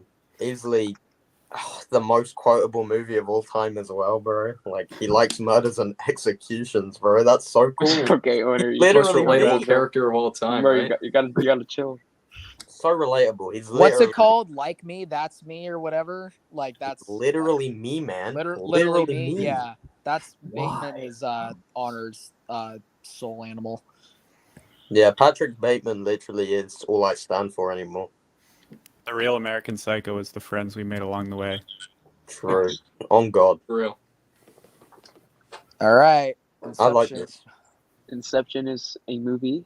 He that did was Incept. an interesting and yeah, it did. Micah, you have to speak. You don't have a choice. Okay. Pretty good. Okay. He went there. Oh, I thought we'd have more discussion on that. Inception. Thank Sorry. you. All right, the Carry good, on. the bad, the ugly. Ethan, go. Inception is really good because of that ending alone. So And is it's it the easily Wonderful Life? visually one of the most like awesome films. Just Yeah. I don't like what they did to the when the whatever. city, It's okay. It doesn't matter. Okay. the city flipped, man. All right. I will say Inception. I have not seen the film, and I'm not planning to anytime Ooh. soon because Christopher Nolan is just Look what we got not here. my filmmaker. It's my filmmaker. That's all. It's a Okay, cool Ethan, movie, go. but it runs overly long, in my opinion. Yeah, I do think it's overly long. Anyway, the good, the bad, and the ugly. My favorite Western. I'm a big fan of Westerns. Maybe because I'm a dumb, vulgar American, but I love the approach to this film is very gritty, and it was very different for the time because Westerns at the time were very black and white, quite literally sometimes. But I mean, like, there was heroes and villains, and there wasn't really a gray area. The heroes would always win. It was all very predictable storytelling, but this was a film that was very revolutionary in how it portrayed like its characters, because the villain isn't exactly your classic antagonist, and your hero is definitely an anti-hero. Like, he totally just flat out murders people at random moments. So there's a lot of gray area. So like the title's interesting because it says the good, the bad, and the ugly, and no one really fits any of those categories. They kind Yeah. of have a little bit of everything, but not necessarily those characters in individual boxes. Yeah, exactly. Yeah, I don't know. I think it's really interesting. It was very different for the time. It was very complex. It was just really gritty. Like there's just a lot to feel and sense in the world. Like when characters like really sweat, it wasn't all clean cut. And like with like American Westerns, like John Wayne, Jimmy Stewart, Gene Autry, Roy Rogers, all those American Westerns, it was all very clean cut. So it was cool seeing something that was a little more dirty, a little more gritty, and authentic. So yeah, I love I Yeah, watched Yeah. this movie at age 1. it's one of my favorite. The Good, the Bad, and the Ugly. It's one of my favorite '60s movies. It's one of my favorite Italian movies. One of my favorite Western films, and it's definitely my favorite of the trilogy for sure. And not to mention the Dollars trilogy is probably my third favorite trilogy of all time. I would say. Yeah, I very who good. Okay. likes it. Oh boy. Yeah, I wonder too. Well, I want to let someone else go first though, because any of you have thoughts, Mr. Mr. Kyle. All right. This is a good movie. Very good, even. It's Christopher Nolan's best movie. This is Sure. true. I don't know. It's really well done in a lot of ways. It is very emotional. I remember getting very emotional during the movie. I have the same sort of issue with a lot of Christopher Nolan's movies in that it is, I think, a little overlong, but for a lot of its runtime, I think it's very effective. So I don't have too many issues with it. Yeah. By the way, can we appreciate that backdrop real quick? Beautiful. I guess I'll It's a talk about it real quick. amazing Also, that movie for whole sure. scene on that water planet is actually incredible. Yeah, I love specifically in that scene. You think it's a mountain, and then you look higher, and then Mhm. it's just it's just really well done. I just want to say it's not perfect, not in any way, but it's perfect for me. It took me on a journey that just really, I don't know, changed my life. It really made me rethink my life, rethink my relationships, rethink my time on this planet. I think it's like the most existential, I don't know, film like that I've ever seen. It's just there's so much to unpack. There's so much to think about, and it's just never ending. Thought for me. It's absolutely amazing. It's emotional. It's just it's phenomenal. So, and the score is the greatest of all time. Respectable. Anyone else? It's up there. Hans Zimmer is incredible, so I can't really argue with that. Yeah, Micah, say something. No. Okay. All right. Good. All right. Okay, let's move on. Okay. Next. I enjoy politics, man. Very cool. I enjoy Okay. movies, man. Really cool. How could you say such a thing? We can't see it. Oh yes. Ah, Dom, go ahead. Get in. I think Don might dislike this or something. I actually hate this movie. Mid. Okay. So, this movie is the best animated movie ever made, and it is not close. Okay. It's dry. It's hilarious. It's incredibly beautiful. The color palette is gorgeous and perfect. All right. It has some of the best voice acting performances. The characters are all incredible. Like even the side characters are better than most movies' main characters. And Ash is the GOAT. That's all I'll say. This is, in my opinion, like the most rewatchable film of all time. It's not even like a joke. I've seen this movie like over 100 times. And how the hell does this movie get down to number 42? That's actually Yeah, that's kind of BS, to be honest. Who was in charge of placing these? I love Yeah. Fantastic Mr. Fox. Don't look at me. I don't know who it was. It wasn't me. I don't think. Couldn't have been me. Hope not. Who's this person in the comments? Or maybe it's that rabbit right there. All right. Lucky. Anyway, Who has anything else to say? Or should we just go on? It's you summed it up. fantastic. Good animation. Yeah, no, it's not visuals. lame, Mr. Fox. It's not mid, Mr. The- Fox, as the- YB is better to saying. And by the way, Young Boy is absolute trash. See, that's how but you yeah, know it's good. Because they tell you in the fantastic. title it's good. Tells you in the title. Ethan, you brought it down. Damn. It's okay. Well, He likes it. way to ruin the mood there, buddy. Ew, Yes. anime. Totoro. Heck yes. Why is the cat a bus? That's just sus, bro. It's amazing. Who wants to go first? I'll Not just me. go first because I don't have a ton to say. It's He's so anime. Bus. Yeah, it's very sweet. It's very delightful. Yes.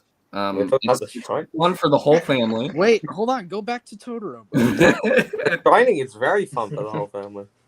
Yeah, no, that's what I thought you were talking about. Sorry. Very sweet as well. That's a damn film. Yeah, it's super sweet. Really good. I don't have a ton to say. I love this movie. I adore it. It's one of my favorite. Maybe my favorite Hayao Miyazaki movie. Princess Mononoke, Possibly. this, or Spirited Away. They're interchangeable. I love them all. That's Yeah, what I no. Totoro for me is like it was what made me definitively say that Ghibli is better than Pixar. And when I was first starting to watch those films, I didn't think I would ever say that. But yeah, no, Ghibli is by far and away, like, to me, a better studio, whether they're doing something grand scale like Princess Mononoke, or they're doing something super simplistic like Neighbor Totoro. And not to mention, I don't think there's a better movie that on a rainy day you can just cozy up to uh than Totoro. I It's the MVP for sure. I watched this with some people, and it was really, really delightful because they had never seen it before, and we were just smiling and laughing the whole time. It's just The Shining, bro. What the Very hell? It Why am also I sitting there also the thing laughing at about this? Totoro, cinematic bro, like experience. it also is funny enough has such a it goes over most people's heads, but such a thematic message of nature. You know what I mean? Maybe, or we're just gonna look at Zuckerberg, I guess. Okay. Both. Zuckerberg and The Shine. Okay. Jason. All right, The Shining. Dominic, you are first on there, so you go. For this one? All right. Okay. That's Shining. not Dom. I mean, just like the GOAT all around. Man has like rarely ever missed. Outside of his early career, I don't think he's missed at all. The Shining's probably my favorite horror movie of all time. I actually saw it last Halloween, like on Halloween in the movie theaters, which was like the most incredible experience ever. I love how like atmospheric it is. There's like almost nothing going on for most of the movie, but Kubrick just frames all of his shots and has the sound design and like the minimal music to just fit everything. And then on top of that, Jack Nicholson just gives like top 5 performances of all time for me, probably. Yes. I'll say that the thing about The Shining that's so interesting when you compare a film to its novel that it's based on is that The Shining is one of those rare instances where they're both, the novel and the film are both checking out for their own reasons, because, like, you know, they both have separate endings. Jack is a very different character in both films. And yeah, no, like, it's, there's not really a lot of times where, you know, you say that, oh, I like the book better, I like the movie better. But The Shining for me personally is one of those times where both are good on their own terms. Well, not good, they're amazing on their own terms. Mid. Whatever. I'm joking. Terrible film. Absolute garbage in every way. Just Oh, complete man. randomness that has no That's the value in it. I We don't know skipped how over this the movie got so movie. popular. Now let him What? speak. Let him speak. Let him speak. Why does anyone like it? Spinning facts. It has some of the most immersive and like fresh world building ever put to screen. The animation, it uses the animation medium to the absolute fullest. Like, it's so colorful and like vast and expansive. There's so many like crazy, interesting creatures and stuff that it couldn't have been done at all in live action. But I think it personally is like has some of the best use of animation, and on top of that, it's just like such a heartwarming and an amazing film with a great couple of central characters, and the ending just wraps everything up so perfectly. I agree. Yes. Or you want to keep going, Ethan? I just I think the theme of like overcoming your fears is really well done, and it's super well done. I think it's developed really well. Chihiro really goes through an arc. I don't know, and it's super immersive, like really stupidly immersive. And yeah, I think it's just as good as everyone says it is. It was a really magical experience the first time I saw it, and it just took my breath away. I get the distaste for it from some people. It is very unconventional. It's very different, but personally, it just resonates with me a lot. I think just thematically, it resonates a lot with me. Um, Oh, really? yeah. Well said.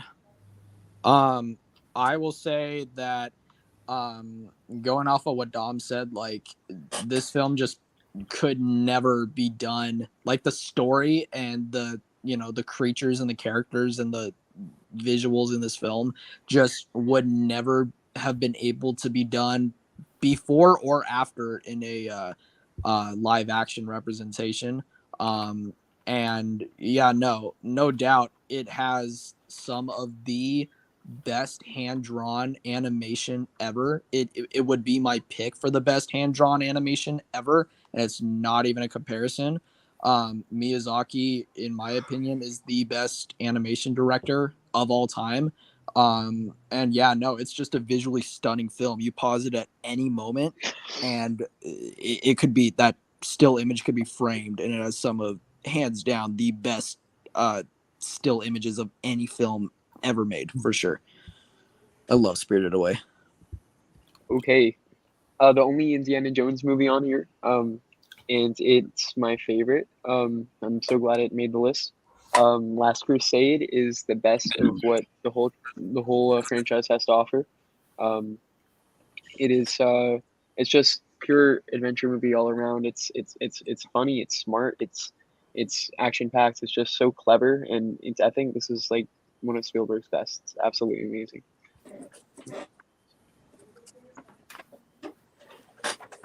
All right, let's move on. Orich. Are you serious right now? All right, Ethan, go ahead. I will go ahead, but Micah just saw it recently, and I want to hear his opinion.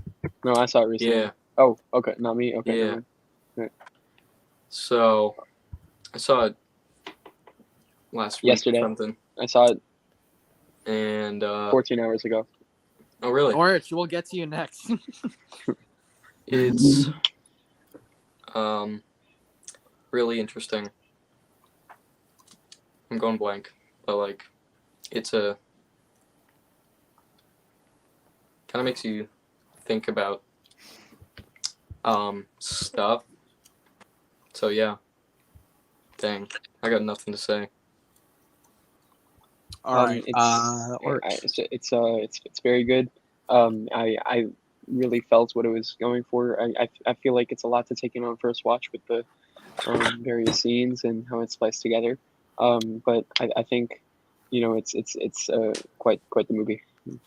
Yeah, it means a lot to me. I watched it for the first time when I was in like 7th grade.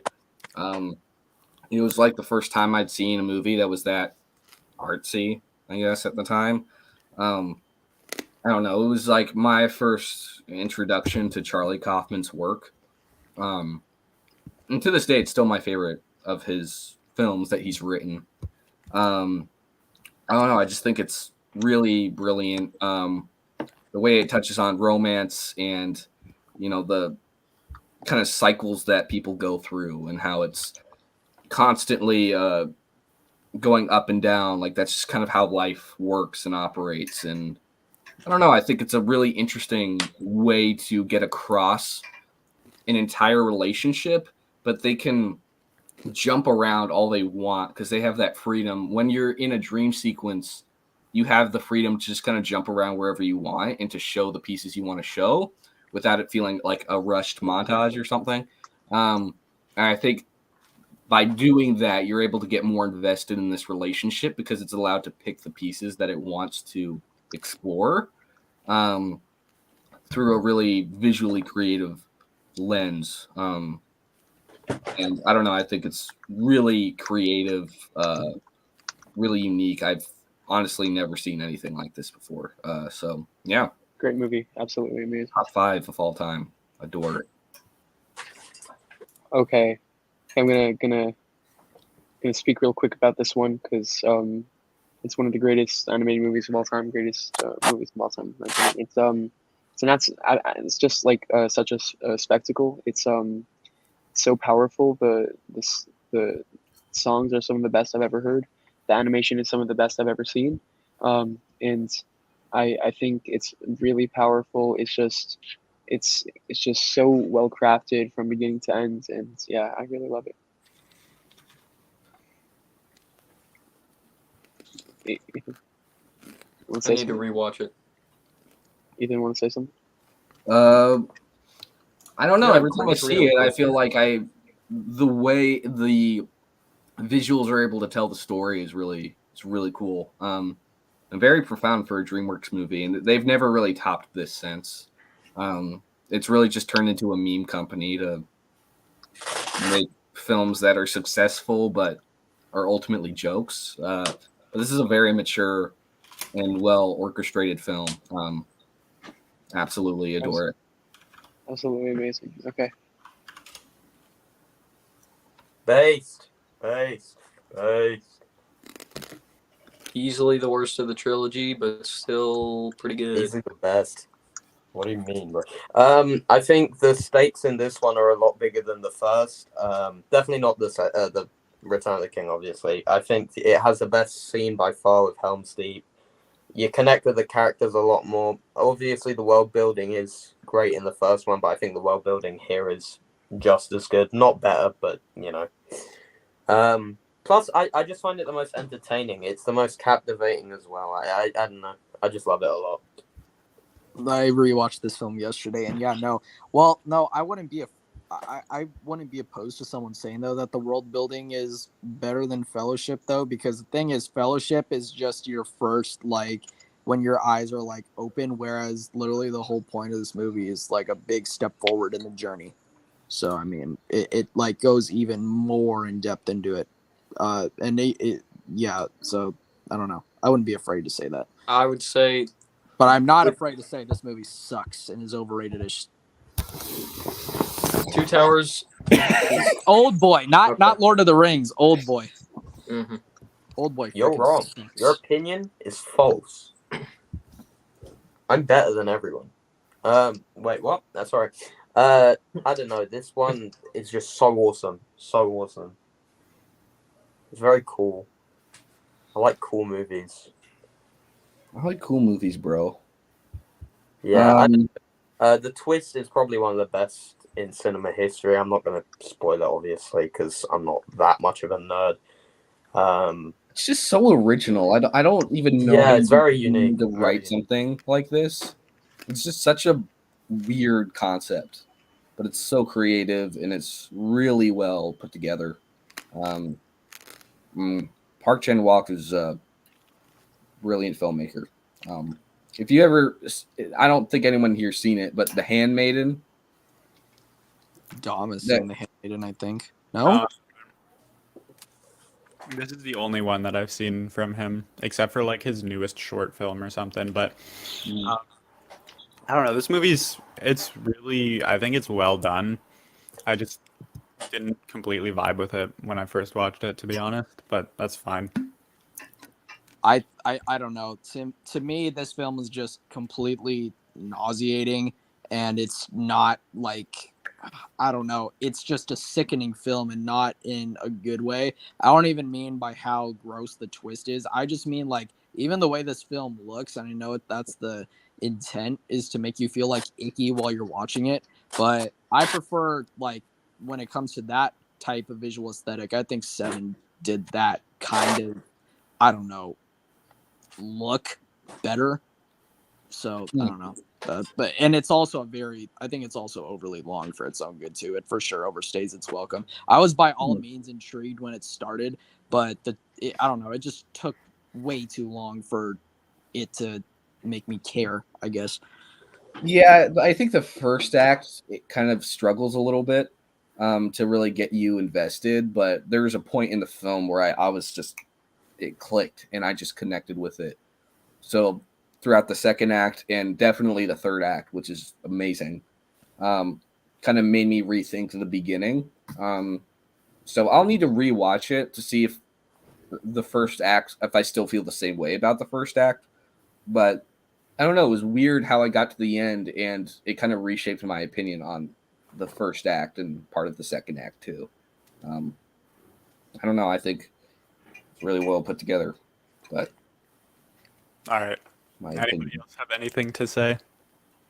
The boy was old. All right. Let's move on. It I'll was be kind of. What? By the way, I'm taking over a little bit of the hosting, so just so y'all know. Okay. Next movie here, Schindler's List. Banger. This was picked by Orich here. Number 33. What are y'all's thoughts on Schindler's List? I guess I will go first. It's by all means, if I have to say, like in terms of Spielberg's greatest achievement as a filmmaker, this would be it. But it's also probably actually my least favorite of his. I like the second. Wait, no, but yeah, no. Anyway, I don't know. This film is just, again, like in terms of his accomplishments, like is easily the best thing he's ever done. But this film is not it for me. It's just, I don't know. It's just one that I will never set aside the length of the runtime in my life to watch ever again, just because it's just, I don't know. I just could not emotionally stay invested throughout the whole thing, which sounds a little sour to hear, I guess, but it's just, I don't know. And I don't even mean that because it's a serious film. It's just not it for me. I don't know. It's definitely one of the most, if not the number one most important movie for everyone to see in their life. And like Orich's love for it absolutely makes sense. But I can't call it a favorite. Just like who would ever want to watch it again? Right. Like I'll speak on it real quick. Yeah. Yeah. Yeah, I mean, it's not something I'd think of as a favorite, but it's just, it's so moving, and it's so, like, I mean, there's really, it's really one of the most moving experiences in my life. It's just like, the life of a man, the life of these people, and just like, the arc, and it's in that ending, how it all comes together. It's just heartbreaking. It's expertly made. It's just absolute. I can't describe it. It's amazing. I think it's Spielberg's best film objectively, but it's not my favorite because it's just a really different. Yeah. I don't have anything against. I'm not an anti-Semitist, by the way, so I just want to get that out of the way. I'll throw in my little 2 cents here because I feel like someone's gonna say something about this. I will clear this up. Okay. I did give it a very high score initially, but that is because of kind of its status. That was when that was before I didn't care at all about what people thought about my ratings. And so it was one of those movies that like I felt like I had to love, and I just didn't. I don't know. Like it was obviously really, really well made, but I didn't really get into it. Like I didn't get invested into a lot of it. It was very long and definitely not one that I will ever revisit or one that I particularly like enjoy. So it's very good. That's why my score is not even close to what it was. Cool it with the anti-Semitic remarks. It's just really absolutely. I mean, I can't. Yeah, I don't know how to describe it. Right, next. All right, let's go. 32 is The Empire Strikes Back. Ooh, okay. My favorite Star Wars movie. I have a Mid. bit of a hot take on this one. I would like to just address. I used to adore this movie more than anything. It was easily my favorite Star Wars movie. Probably my favorite just movie at some point in my life. It probably has been for a lot of people. I think it is mid. Yikes. Yeah, I know. I think so much negativity. Oh my gosh. Yeah, guys, why are we so toxic? Yeah. I think more positive. These days, it just like the last time I rewatched it, it was going by incredibly slowly. The twist just does not hit the same as it used to. Like you can say it all you want, it doesn't hit the same after the first time, but like it always has hit with me. But it just doesn't anymore, and I think that kind of represents my opinion on Star Wars as a whole at the moment. as I grow and continue to mature, it's just something I've grown out of. The same goes for a lot of different films. I mean, I used to be a Marvel fanboy. I used to be a DC fanboy. I used to fanboy every single franchise that exists. But now I don't know. My opinion on Star Wars has changed a lot, especially this movie. I mean, there are a couple exceptions. A New Hope is phenomenal. I like Revenge of the Sith a lot. But yeah, I don't know, man. I don't know. I mean, I'd love to rewatch it and my opinion change, but you know. Yep. I will give my I'll speak for me and Dom here because I think we actually kind of have a similar story. So yeah, no, for a long time this was also likewise my favorite Star Wars film. And it really did for some reason, like, I don't know. Well, okay, it wasn't until actually very, very recently that A New Hope overtook that place for me and Dom. Like, I very ironically at the same time or around the same time for that matter. But I don't know. Still, though, nonetheless, there's not really anything that I can say about this movie. Like, you are right. I think it's just as you get older, like, your not just your taste in film, but more specifically on Star Wars just does change as you get older. Because even David here, who chose it to be this high, like even he, like, I, as we all saw, like where his channel went later on, like he didn't, like, not that he doesn't still hold Star Wars like to a special place, but like, or as a special place, but like, I mean, he knew that he was just like going like in other places. Star Wars never went away, but it's like, I don't know, you guys kind of know what I'm trying to say. Yeah. I don't know. I love this movie. It's my favorite Star Wars movie.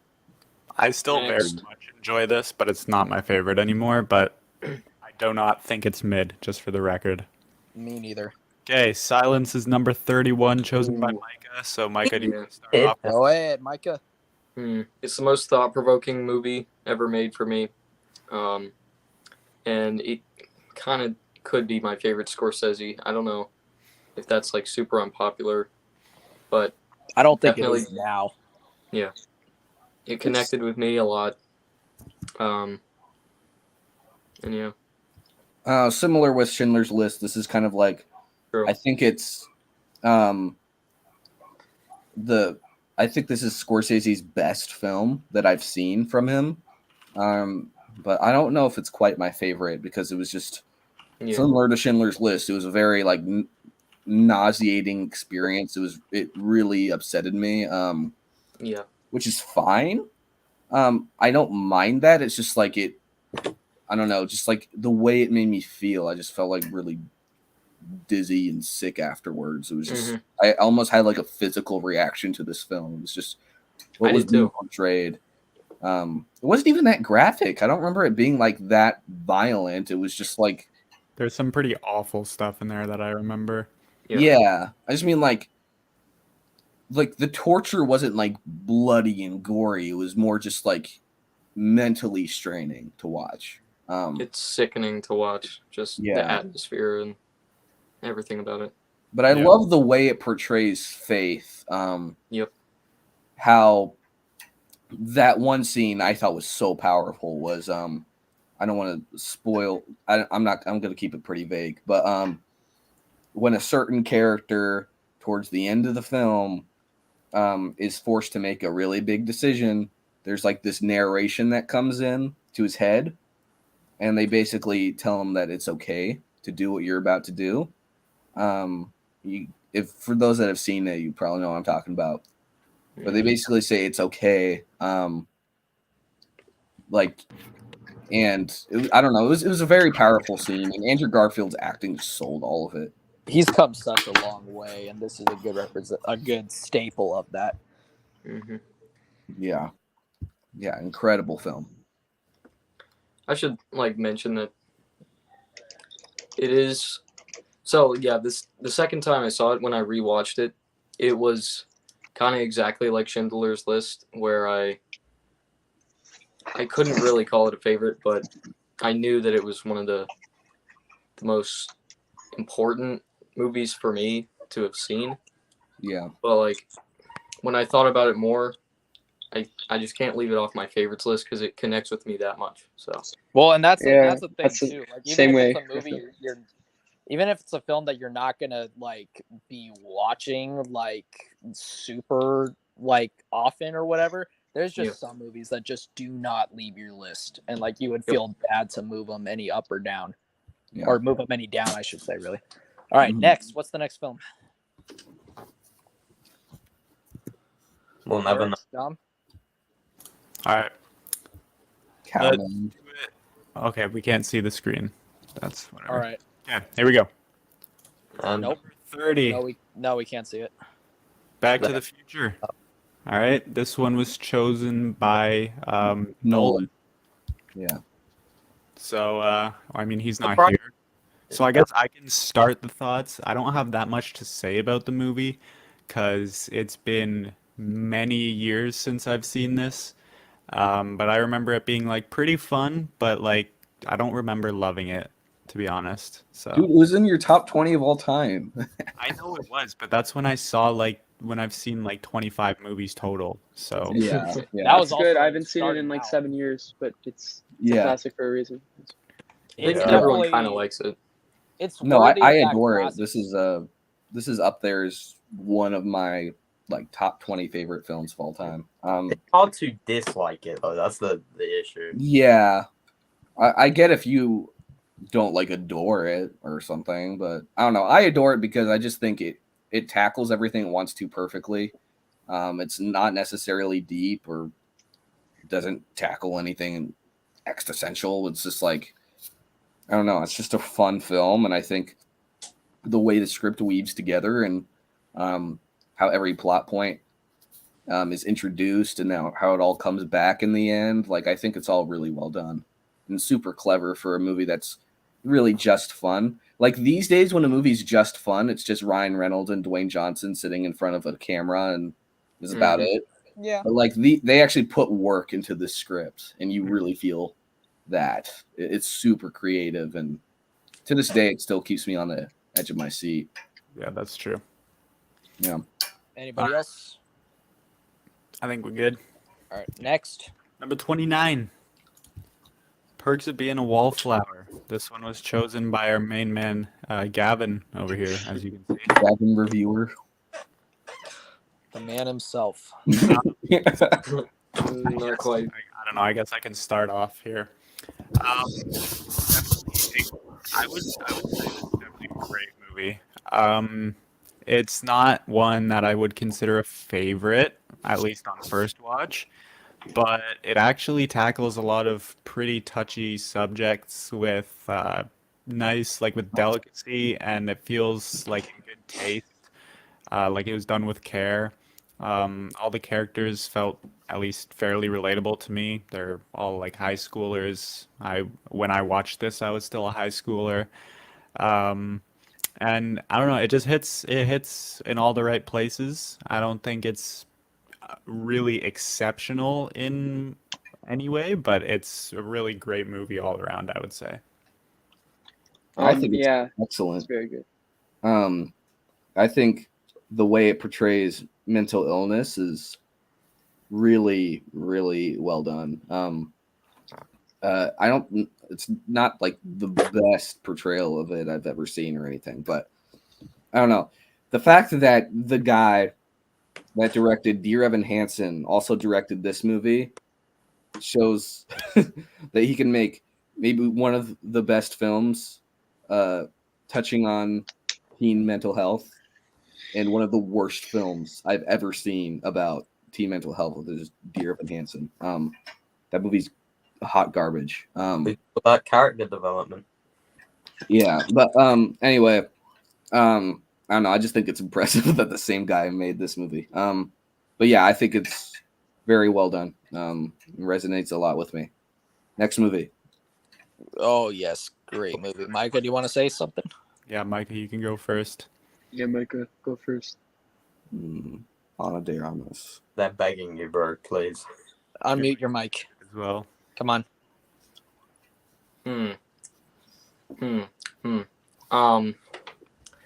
Definitely one of the most immersive movies ever made. I think it's like Denis Villeneuve, what he does is perfectly shown in this. Like, it could be boring so easily, but you can't stop watching because the world he creates is the best in any movie. Yeah. And definitely some of the best visuals. So yeah. And it's full of a lot of very attractive people, especially Ryan Gosling. There is. Yes, Ryan Gosling is my man. Blade Runner is just like, I don't know. It's especially the sequel has, some of the best world building or fictional world building ever, really.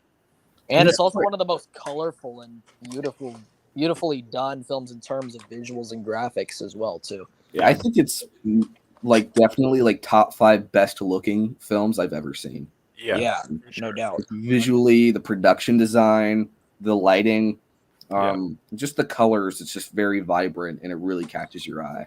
Roger Deakins is good. Yeah, That's all there is to say, really. I And really actual need to see it. themes, unlike the first one. It's a shame, honestly, that like when it comes to big budget movies, that this one, I mean, in the film community, it has no shortage of love, but it's a shame that this movie doesn't get the kind of, I don't know, talk amongst the Commonwealth, I guess, as say Top Gun Maverick, like nowhere near anything like that. Yeah, so, and Blade 2049 totally bombed at the box office. Like no one saw it, and it's really sad. Anyway, also like I just want to say that like when it comes to like sequels that come out like 40 years after the original movie, they're almost just a copycat of the same thing, just with like the same actors. But it was really refreshing to see a movie that actually like was building off of the original film. Yeah. It didn't feel like a cash grab. It really did feel like a labor of love. For sure. All right, next. Please move on. Ooh, I haven't seen any of it. Okay. All right. Ethan, stop shuffling around. Anyway, so Mulholland Drive. So David Lynch is, I'm not afraid to say it, he's my favorite filmmaker of all time.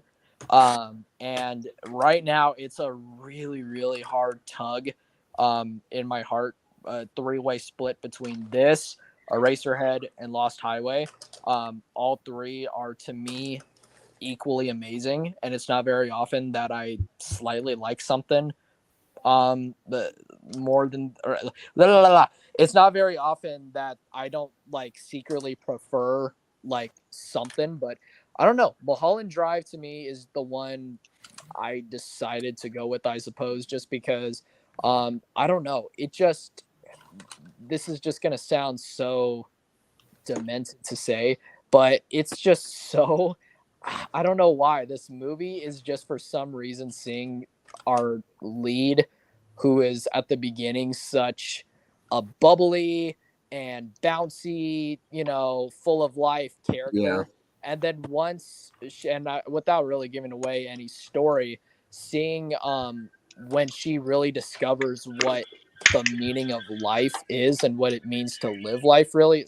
Turn that music off. What it means to, like, when she gets a reality check, all of a sudden by the end of the film, like, there's a complete tonal shift, and I love that about it. And the thing about it is, from the opening scene, that something is going to happen and this isn't going to end well for her. You just don't exactly know which route it's going to go. Like, you definitely know it's going to go there, but you just don't know how it's going to unfold. This movie does that really well. Also, it's also one of those movies where rarely, and this doesn't happen a lot, but there's genuinely so many things you pick up on in later watches too. So I don't know. It is one of the best movies he's made, for sure.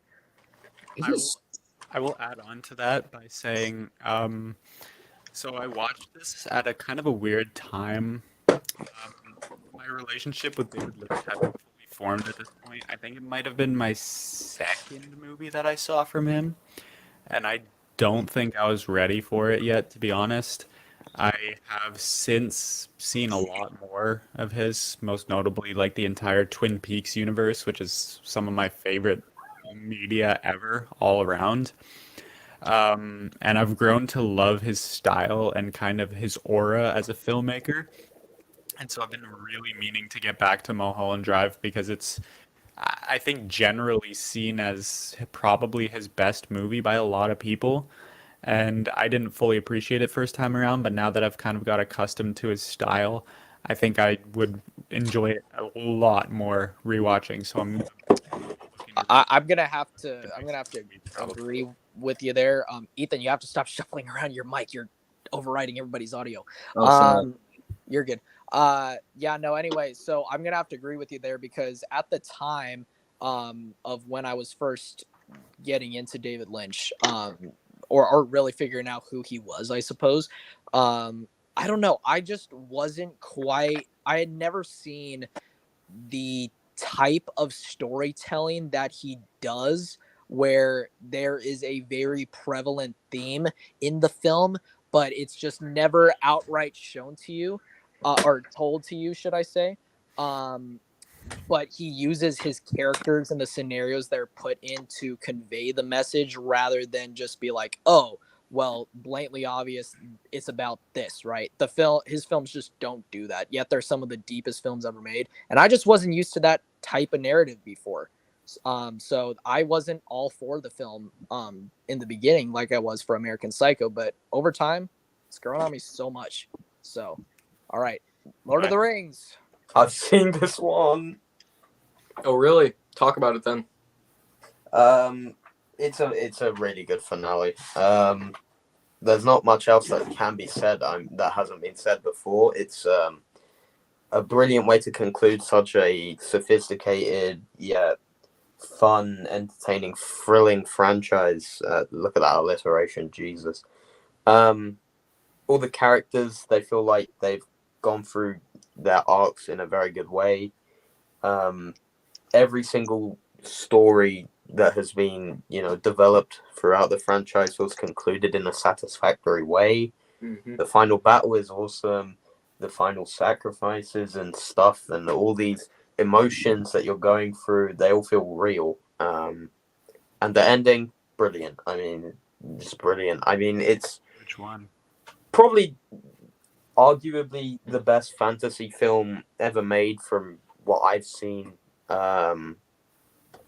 Not my favorite. I prefer Two Towers, but once again, it's just a personal preference thing. But it's an incredible movie. I'm now going to go back to playing my fidget spinner. Epic.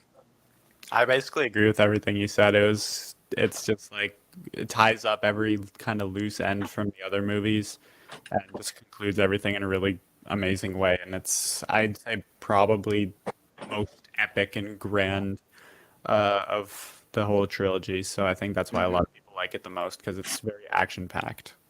Yep. Everything that a movie should be, this movie is. There you go. All right, let's move on. Ooh, good pick. I've seen this too. All right. All right. Honor, since this is another film you've seen, do you want to start? Yeah, of course. This is up there in my favorite Pixar films. Obviously, the top is very interchangeable because Pixar are a very consistent studio, but this film is definitely very unique, very special because it chooses one thing that everyone knows and loves and explores it in a very fascinating way, and that is cooking. The world may be a very bad place at times, but something we can all share is our love for food. And the way it's just so cool, man. It's such a good movie. It's brilliantly animated. The characters are all brilliant. Everything is nailed down to a T. Even the environments of the Parisian landscapes and stuff. It's just such a pretty movie. I mean, look at that. Look at that. That's so cool. I don't think that's Dom, a single shot from the movie though. But you know, This is Dom, I know you have a attachment to that film. This is my favorite Pixar movie. It has been forever. I've seen this Not movie. forever. It's okay, not forever, but like So yeah. in the Yeah, grand keep it. kind of scheme of things, it's always basically been up there.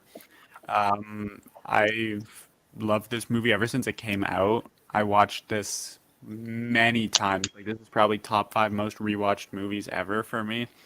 And same thing with Spirited Away. I love how effectively it uses the animation medium to kind of build such a vast and like lush world. All of like the different colors and lights that it uses is just amazing. And obviously, a bunch of the characters are just fantastic. And it works as a kids movie that's entertaining, and you also get stuff out of it. And that's kind of why I think it's the peak of Pixar because that's what they do best. And this is the best of that best.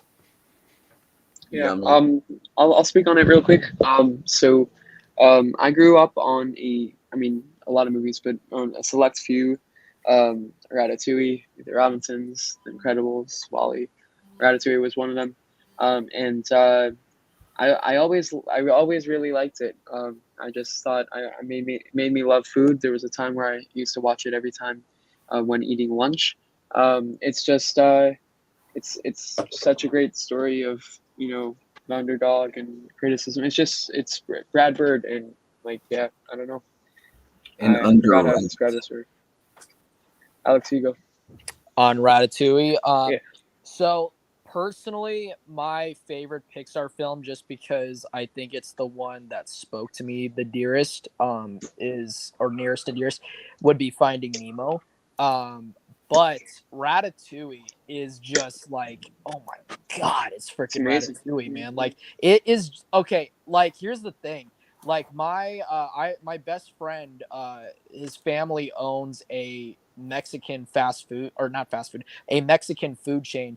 And the characters in Ratatouille remind me so much of my friend's dad, just because like while I'm no cook, it is like how we are about film. There are people who are like that about cooking, and it's just kind of amazing to see how cooking really is an art in its own way. And Ratatouille is like a movie that just depicts that so well, you know.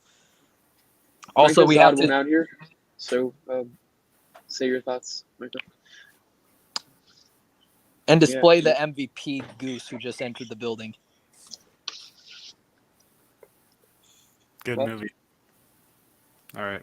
and the next movie is Let's The keep it next- rolling. Keep it rolling. Hold on, we got to display me and Dom's MVP subscriber Goose.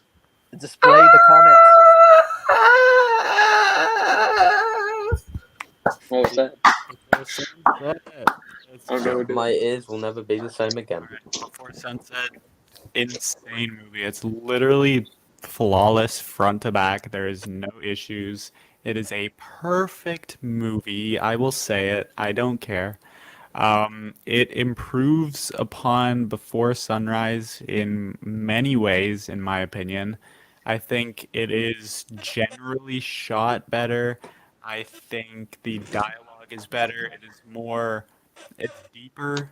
It tackles like way bigger subject matters than just like love and sexual stuff and intimacy like the first one did. This one tackles a lot more political and philosophical things and all that.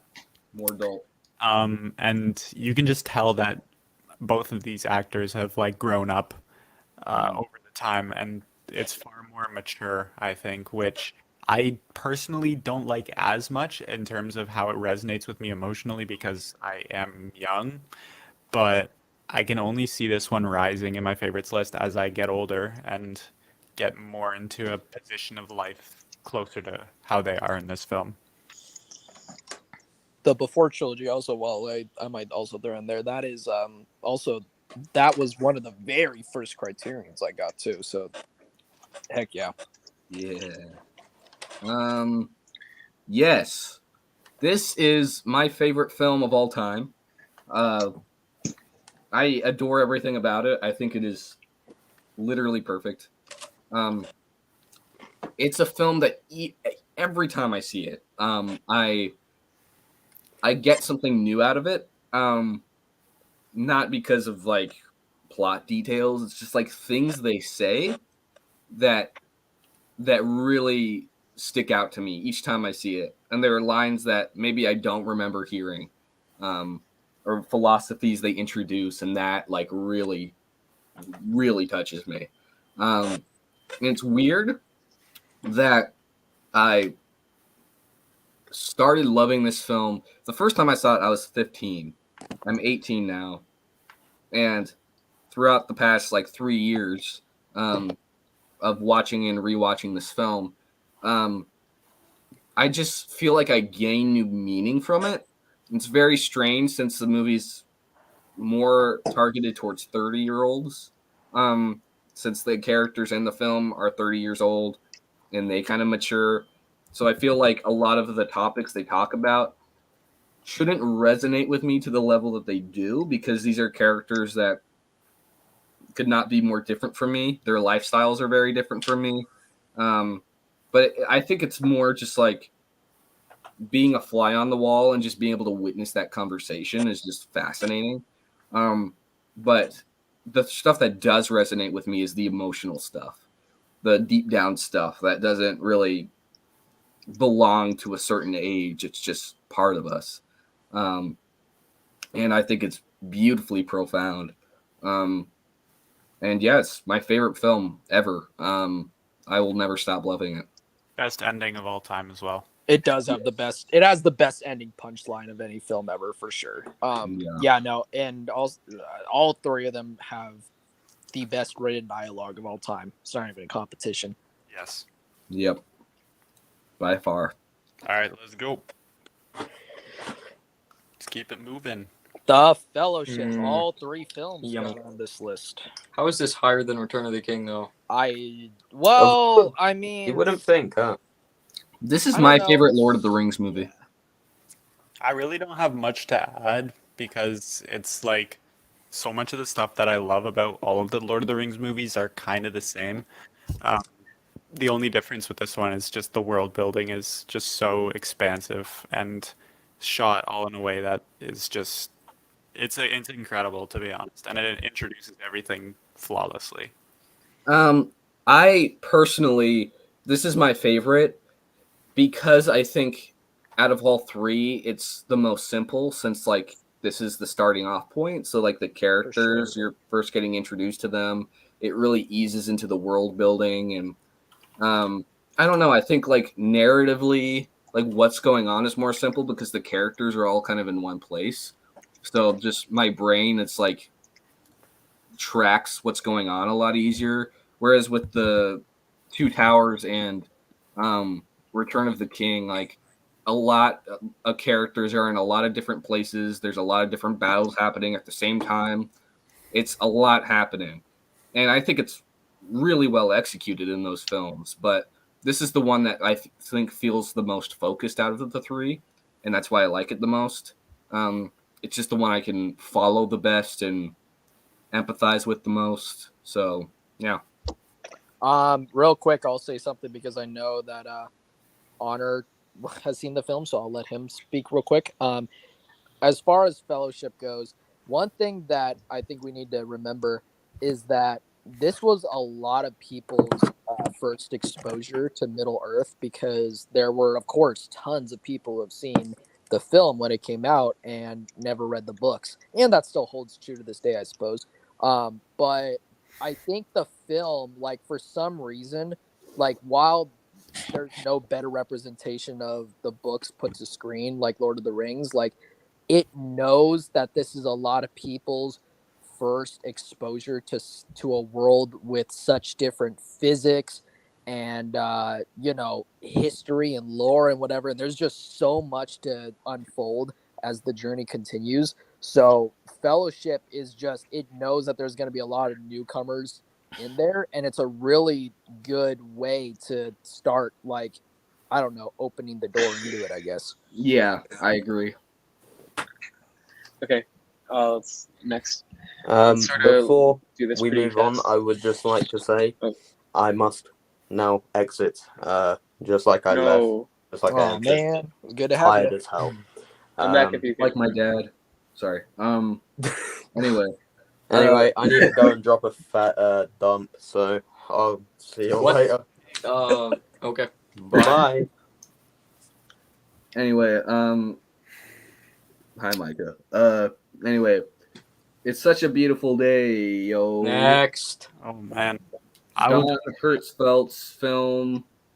fantastic, but it's like some of the most emotionally draining stuff ever, which is Sure. weird considering it's like so simple of an animation style that looks kind of like goofy and cartoony. But The music, man. The classical music really brings it to life. and it's so existential. Mhm. It's like surprisingly depressing at times as well. It's a very larger Yeah. than life movie. I Yeah. didn't even know what to think of it when I first saw it. Yeah, it's incredible. And yeah, I'm glad it's one of Gavin's favorite movies. Yep. Next. Hell yeah. Yeah. All right. I guess I can start with this one. Okay. Eyes Wide Shut, phenomenal. Again, Kubrick is one of my absolute favorite directors of all time. He just simply does not miss in his later films, in my opinion. This one Yeah. is his third best movie, in my opinion. But like all three of his top three are all like masterpieces. This is still like a 10 out of 10 amazing film.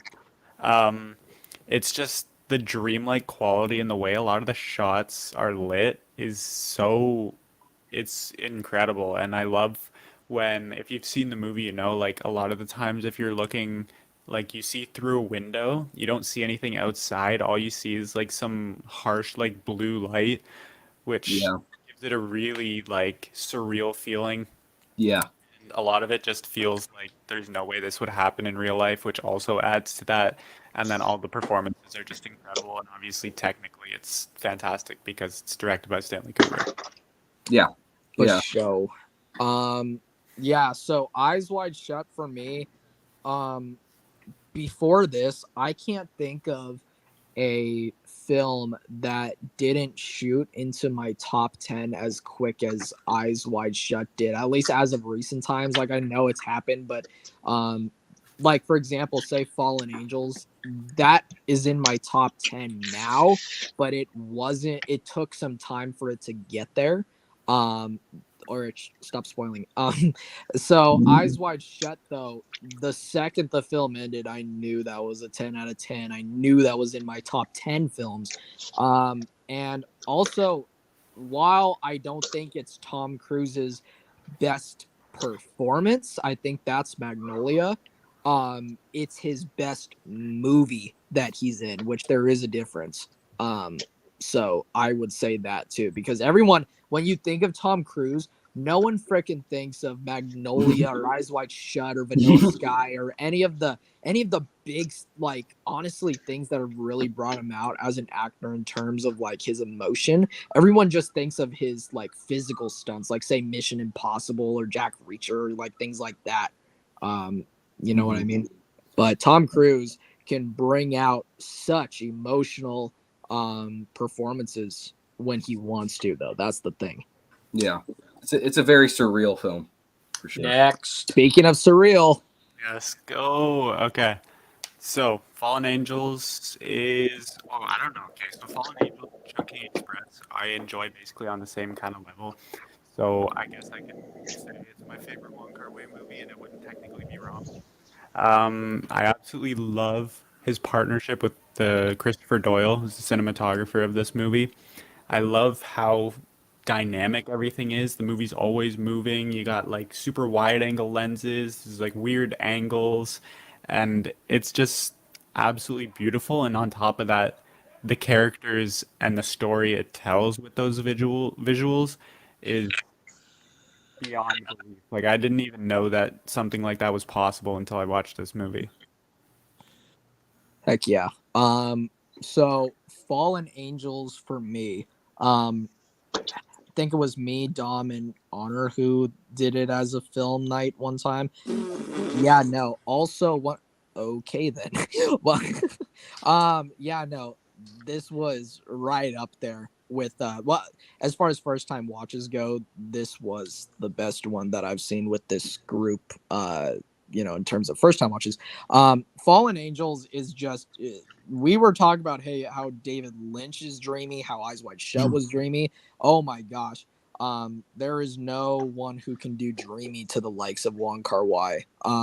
I actually, funny enough, I'm a grip for a short film that a friend is working on, and the guy who's our cameraman actually had never heard of any of Wong Kar-wai's films before, and I put him on to his work in partnership with Christopher Doyle, and it's funny because there were scenes, say as like when the hitman does his first kill, which isn't really a spoiler because it's a hitman character, but when it showed how it's kind of like choppy at moments, that guy, my camera guy, he was like, is that on purpose or is there something wrong with the video? I was like, no, that's completely on purpose. It was like, wow, that is so cool. So I don't know, dude. Wong Kar-wai is just one of the most stylistic directors I've ever seen, and in such a good way too. 100%. Yeah. The Dark Knight. I have nothing to say about this movie. It's good. That's it. Same. It is I very good. Oh, you go first, Arch. Yeah, I mean, I don't really have much to say anymore because it's really been overblown. But I mean, the Batman's better, but it's pretty great. Yeah. I would have said the exact same thing. The Batman has definitely taken my number one pick for the best Batman movie, but I mean, the thing about the Batman alongside Dark Knight though is that both films are good in their own merits. Like there's stuff like that the Dark Knight has that the Batman doesn't have, like say Heath Ledger's performance or And vice versa. Gary Oldman as Gordon. Yeah, no, but then with the Batman, like we have a whole different atmosphere and vibe and take on the characters and the city and what have you that we don't get in the Dark Knight. So yeah, no, while the Batman, the Dark Knight's more of the the Dark Knight's more of the film fans movie, while the Batman's more of, I mean, to me, it's more, but Batman's more of like a Batman fan movie. I cannot believe that I'm the one who likes the Dark Knight more than the Batman. Wow. Kind of a shock, but yeah. No, I love the Dark Knight more than the Batman. I think the Batman is like you said, Orge, like I think it's like a better Batman movie. I think this is just a better movie overall. Yeah. Also love Heath Ledger as the Joker too. Yeah, absolutely. All right, amazing. Dom, tell us your big news about Rushmore. Oh dear. I don't like it too much. So, upon multiple rewatches, this film has, as of now, become my favorite movie. Pretty big stuff here. No, hold up. When did this happen? I don't know. My last Few days ago. rewatch. What was that, like a week ago or something, maybe? That is crazy, bro. What? How did I not know? Yeah. So, I don't know. It's one of those ones that's like so personal to me in a weird way that it's kind of hard to explain it. But I love every single character in this movie so much, like beyond words even. It's Wes Anderson kind of coming into his own, but without being like too like fully developed in a way that I feel like is really charming, and incredible music. The story is just so crazy and stupid, but I absolutely love it for that. And it's got like just enough vulgarity to it so I can like laugh about some more adult jokes that kind of come out of nowhere. But I don't know, I just love everything about this movie so much. Honestly, don't like feel bad about saying that, like, or not feel bad, but like don't like not like worry about how it comes across when you say like it's hard to explain like what it means personally, because like I think that's just us with like all of our number one, like it speaks to you in a way you can't explain. Yep, for sure. Also a good movie night watch, might I say. That was a fun one too. Yeah.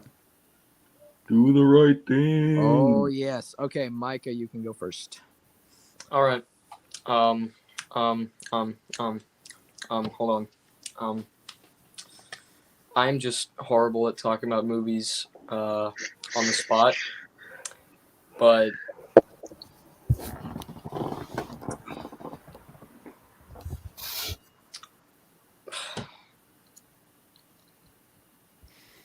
I can go if you want to think up something. yeah. Okay. Yeah, you go. So Do the Right Thing. As someone who is relatively new to Spike Lee's filmography outside of the very few I've seen, the one up my alley right now, the most I really want to see is 25th Hour, but Do the Right Thing is just one of those movies that, similar to Moonlight, I think definitely has a lot to say without it being overly preachy, which is actually really ironic because Spike Lee is known for, you know, going very harsh about his opinions when someone gives him the mic. He really does stand on the soapbox, kind of preach. He will just be that guy who just, like, if you give him the mic, he'll just go at it for hours if you let him. But the thing is, with Do the Right Thing, it really does have it's really one of those movies that everyone's perception is different, because by the end of it, it's how can you watch this movie with a group or with your family or with some friends and not just like spend the next hour just talking about what you think it all meant? Because like with this film, for me personally, one thing that I heard that was really interesting was that Spike Lee wrote Sal, our pizza chef, to be racist, whereas the actor of Sal says, I went into this role not thinking so. And so literally even the people who worked on the film have differing opinions as to what it all means. Micah, do you want to go ahead and say anything? Yeah, sure. Like when I saw it, it was just so fascinating how all the different tones, like there's a lot, I feel like there's a lot of different tones in this movie that collide, but they all point toward the one message, and it's super thought-provoking. Especially because What? there's so many different perceptions in the Yeah. film within all the characters. Yep. Yeah. Like it's one of the movies that combines comedy with something so dark, but they help each other, I guess, point to something that super makes you think a lot. So One really interesting. Piggybacking off that, one last thing I'll say, and then I know Dominic will want to say at least something, is that one thing for me when it comes to Do the Right Thing that really that really just upon talking about it just makes me think about it more is just that really this film, not even just when it comes to the viewers' lenses, like how the audience's differing opinions on what the film is trying to say. One also major component in the movie is just how all the characters see each other in completely different ways. Like, say for example, the character the mayor. Some of the characters absolutely hate the guy, and then other people in the film think he's the most sweetest guy that God could give you. I love that and man. So it really, like, I don't know, the characters themselves kind of show how every individual's perception on seeing life is completely different, and that makes you wonder, are we even like seeing the same thing sometimes? You know what I mean? Yeah. So, Dom, you go ahead, because I know you also love this film. I do. I think it's one of the most important movies to see because it tackles such a big subject, especially with how prevalent it is nowadays. And it's done in such an amazing way. Also, it's just like super creative with a lot of its filmmaking. Like a lot of the shots in this movie and the editing are just really creative. Kind of, I feel like it's a little influential. Like Spike Lee just has his own kind of style that probably has tried to been replicated so many times, but the most influential kind of important bit obviously is the story and the themes it tackles, and it's super well acted across the board. And It just is like incredibly entertaining. It's one of the most entertaining but meaningful movies at the same time. Yeah. Oryx, Singing in the Rain. Yeah. I'm not sure. Honestly, I'm not sure what. Actually, I do think I know what you guys think of this, but I absolutely love it, and I grew up with many classical films. This is one of them, and I didn't really appreciate it until now. Um, it's understated how important a feel of a movie is, or the feeling that a movie gives you. And I don't think there's a movie that makes me feel as happy or as joyful as Singing in the Rain. It has something so special to it that you can't really achieve like today. It has so much the choreography is amazing. The songs are amazing, and it's also like a great commentary, on Hollywood, on potential, on just like how we take in circumstances, and it might be my favorite musical ever made. Yeah, it's mine too. I think it like really pokes fun at the absurdity of Hollywood in a way that's still like respectful. So it's not like a Yeah, cynical piece, kind of like I think Mulholland Drive is kind of a lot more cynical in regards to kind of how it tackles like its view of Hollywood's a lot darker in that film. yeah. This is far more respectful, which is I don't know. It depends on how you look at it, but I don't know. I think it does poke fun at the absurdity in a really entertaining way. It is so funny. I think this movie is It's really hilarious. make him laugh. Yeah, it's just a joy to watch from beginning to end. It's just like Yeah, perfect it's filmmaking, a honestly. comfort movie for me. Yeah. All right. Top 15. Next. Oh wait. Sorry. Okay, there we go. Grave of the Fireflies.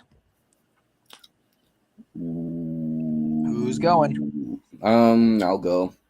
Am I the only one here that's seen it? I Probably. have not seen the film. Okay. Well, okay. I'll just say it briefly then. I think this is the best animated film I think I've ever seen. Wow. It's really powerful stuff. It's I've said this about Silence and Schindler's List about how I can't really consider those films favorites because of how nauseating it was and how upsetting it was. And this film's upsetting, but in a much more personal sense that makes it more rewatchable for me. I don't know. There's something that's still sweet underneath it, and I don't know. That keeps me.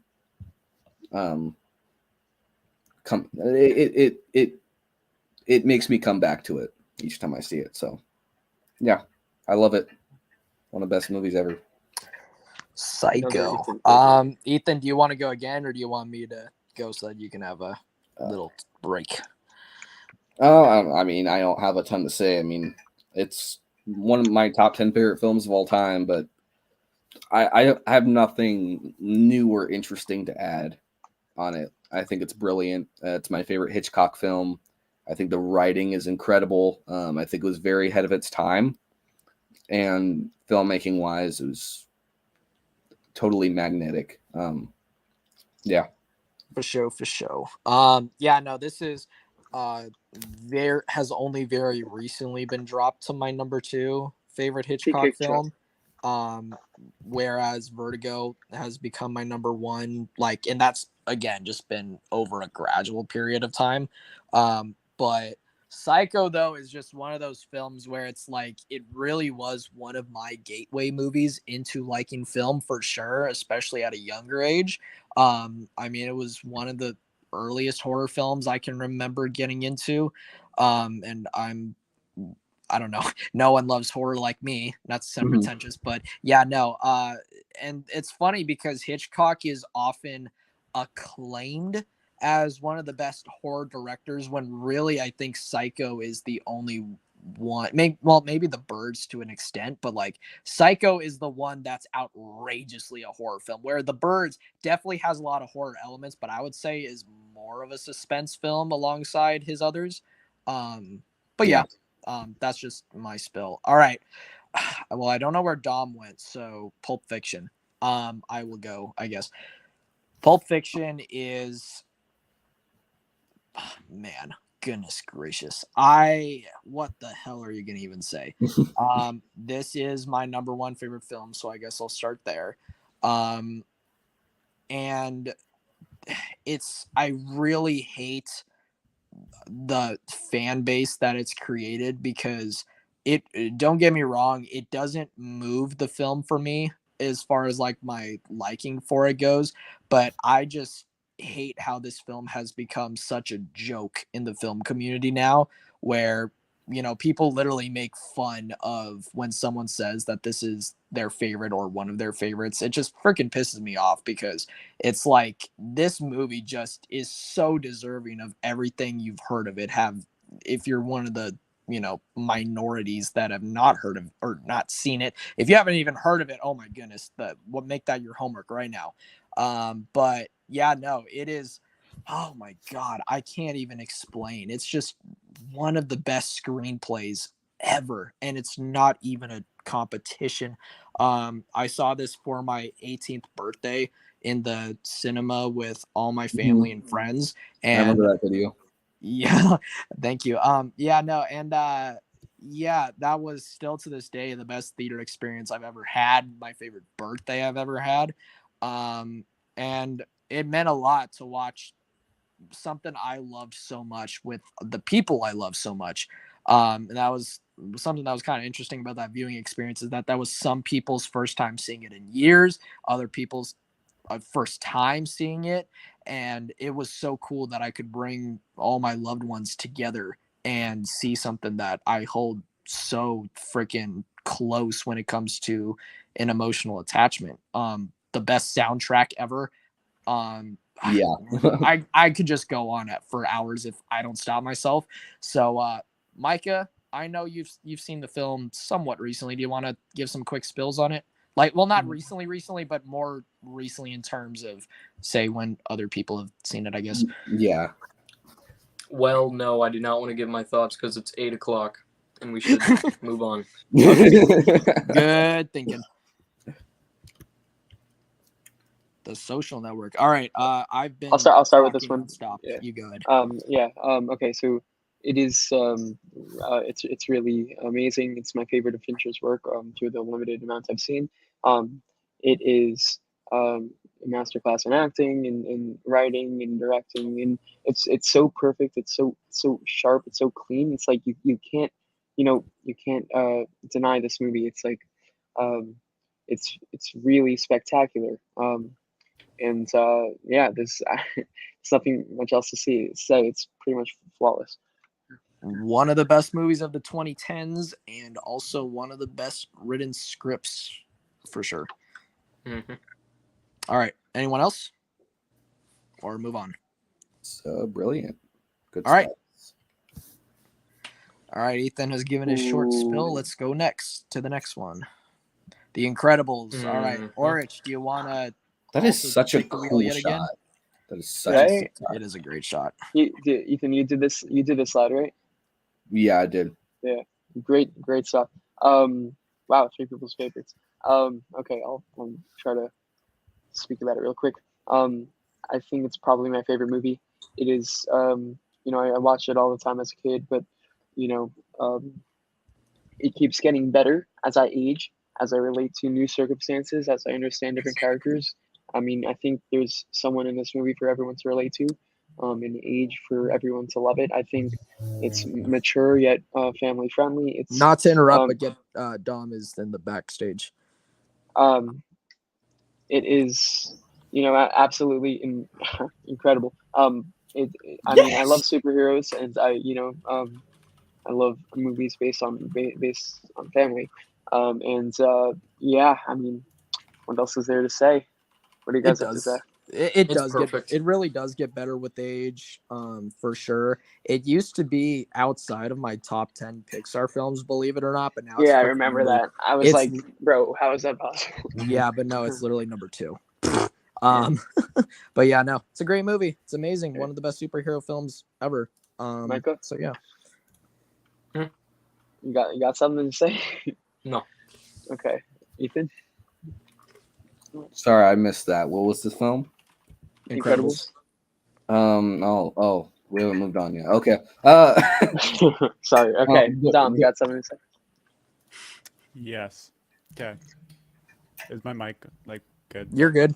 Okay. Yep. I don't know. It's just a really like creative way of tackling like a superhero story, and the same thing. Like all the characters are super likable in one way or another.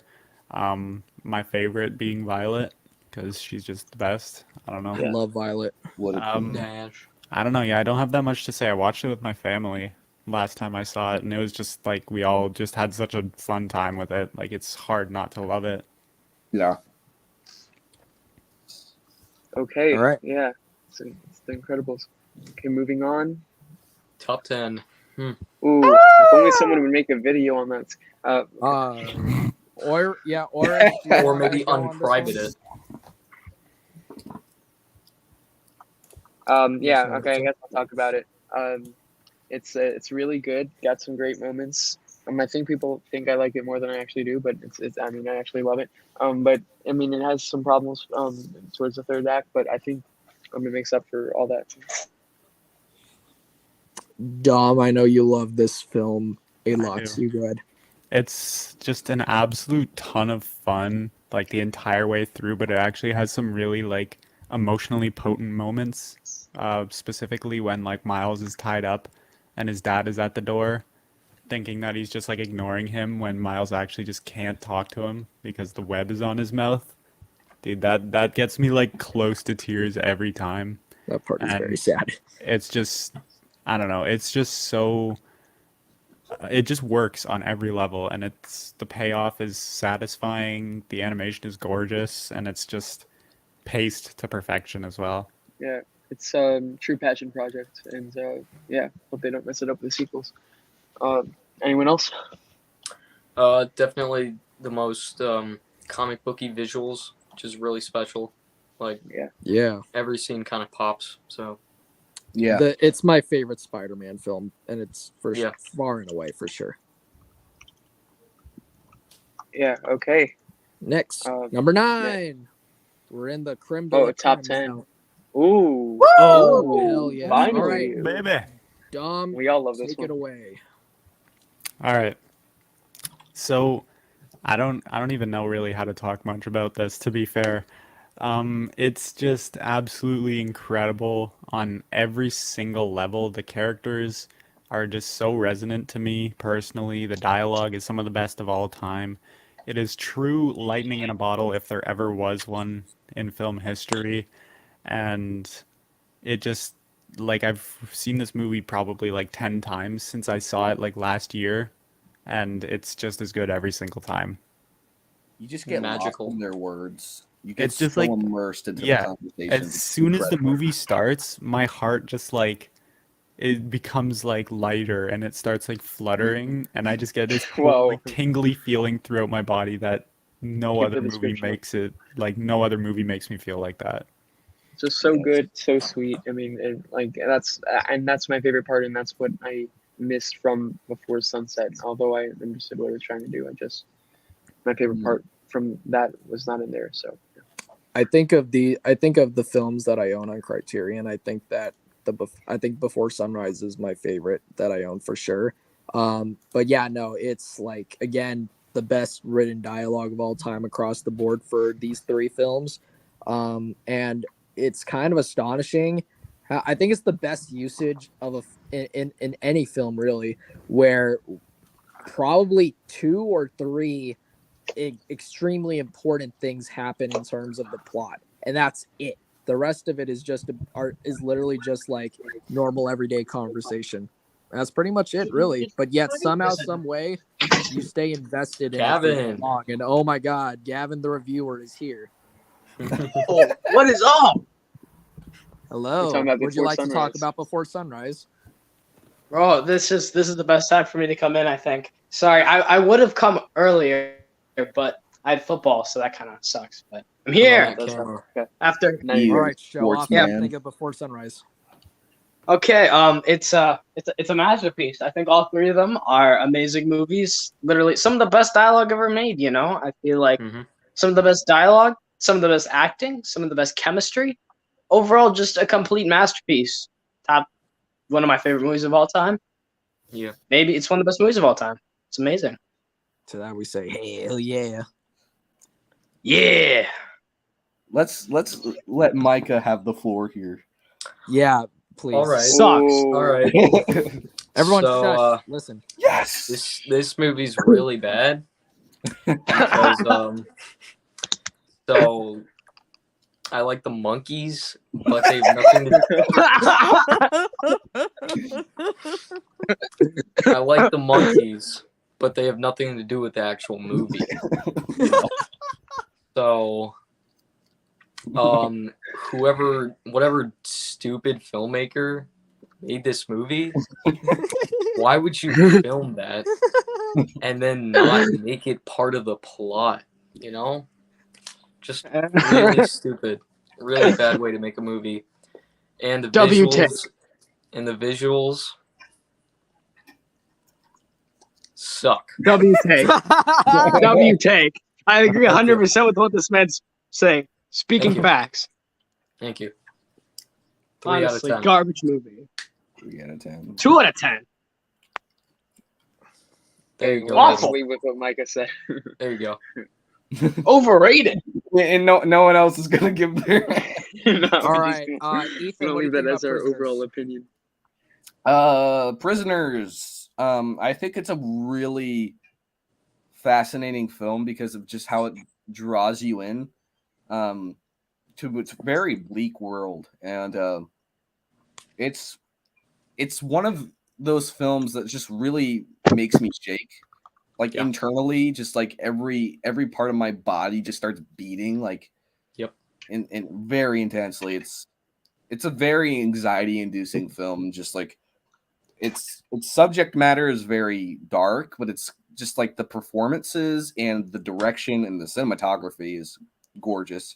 And also the score, just like the way it builds the world is just, it really pulls you in. It's kind of crazy how like much kind of somewhat going off of that. It's kind of crazy how like despite the fact you know what's gonna happen by the end if you have seen the film before, like say your second or even more so rewatches, it's kind of crazy how those emotions that you felt the first time never go away. They just don't. They don't expire like at all. Yeah. Can I talk about the movie? Yes, go ahead. Yeah, I haven't seen it, but it probably sucks. So 6 out of 10. You know, pretty trash. W. Okay. Micah, the Tree of Life, take it away. Oh, okay, fine. Tree of Life. I'm tired, man. Tree of Life. Tree of Life is all of life.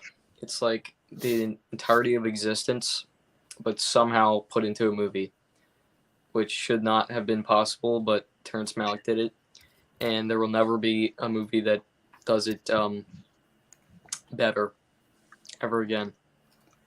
So it really does.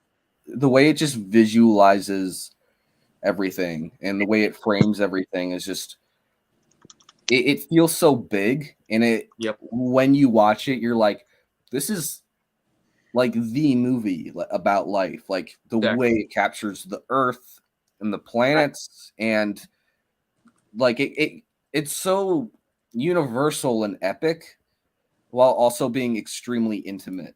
It left something to be desired for me. I just didn't feel the connection. I understood. Who the cares love, what you think?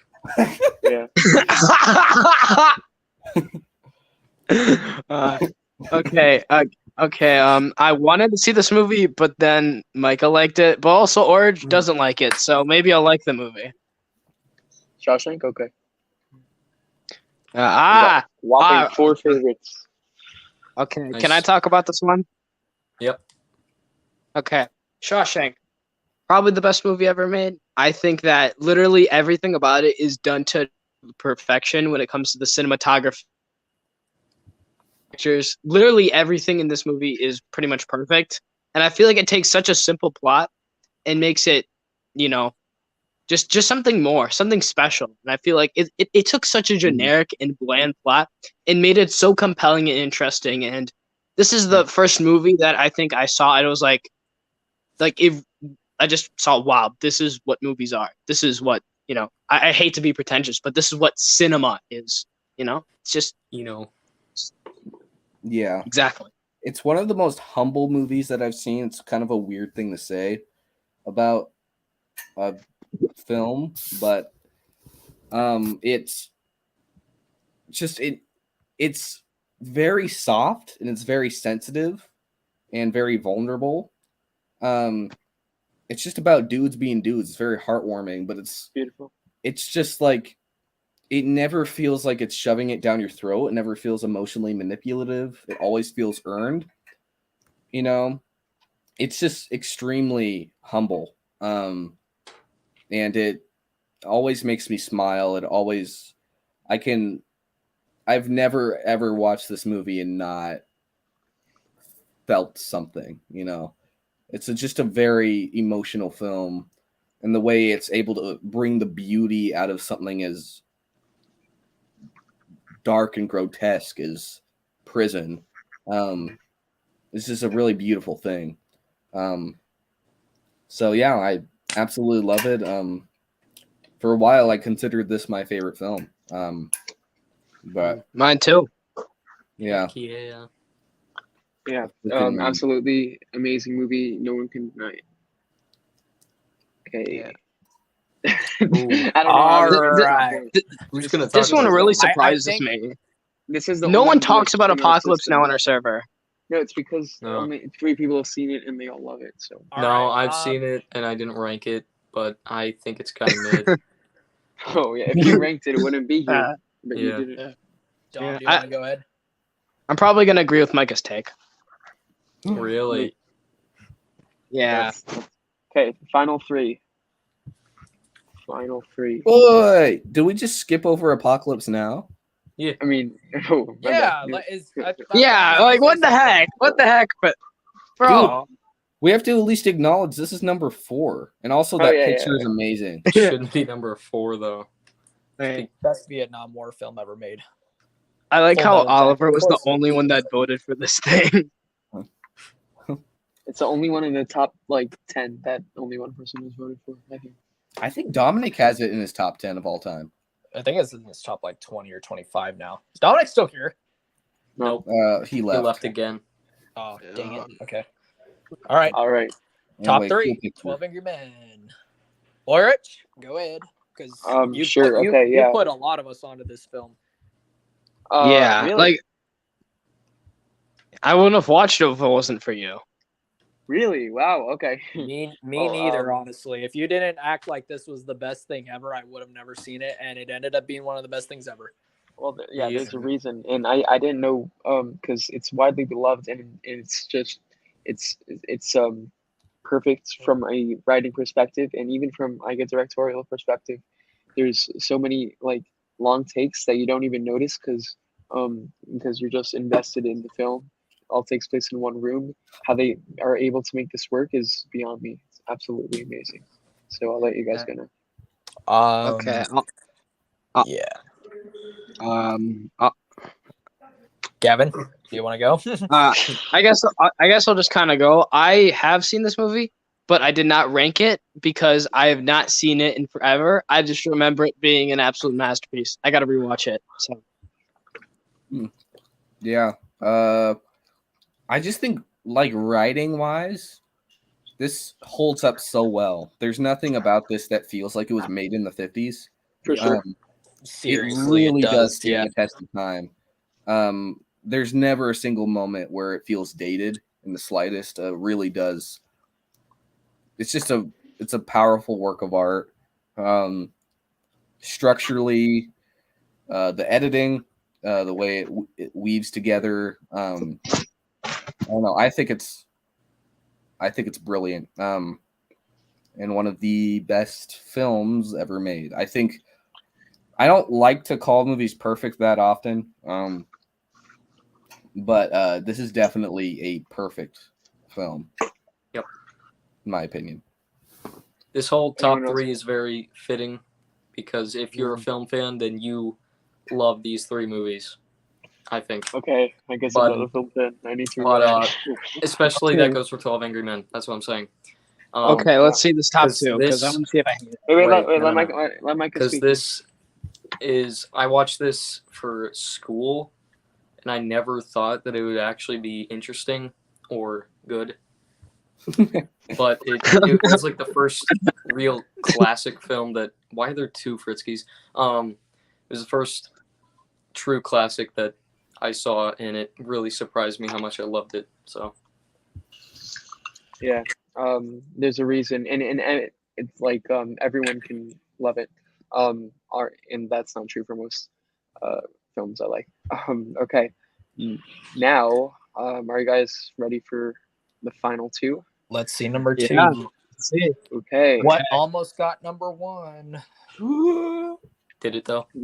Drum roll. These Literally. films are separated by. They're separated All right, by let's see it. 3.4.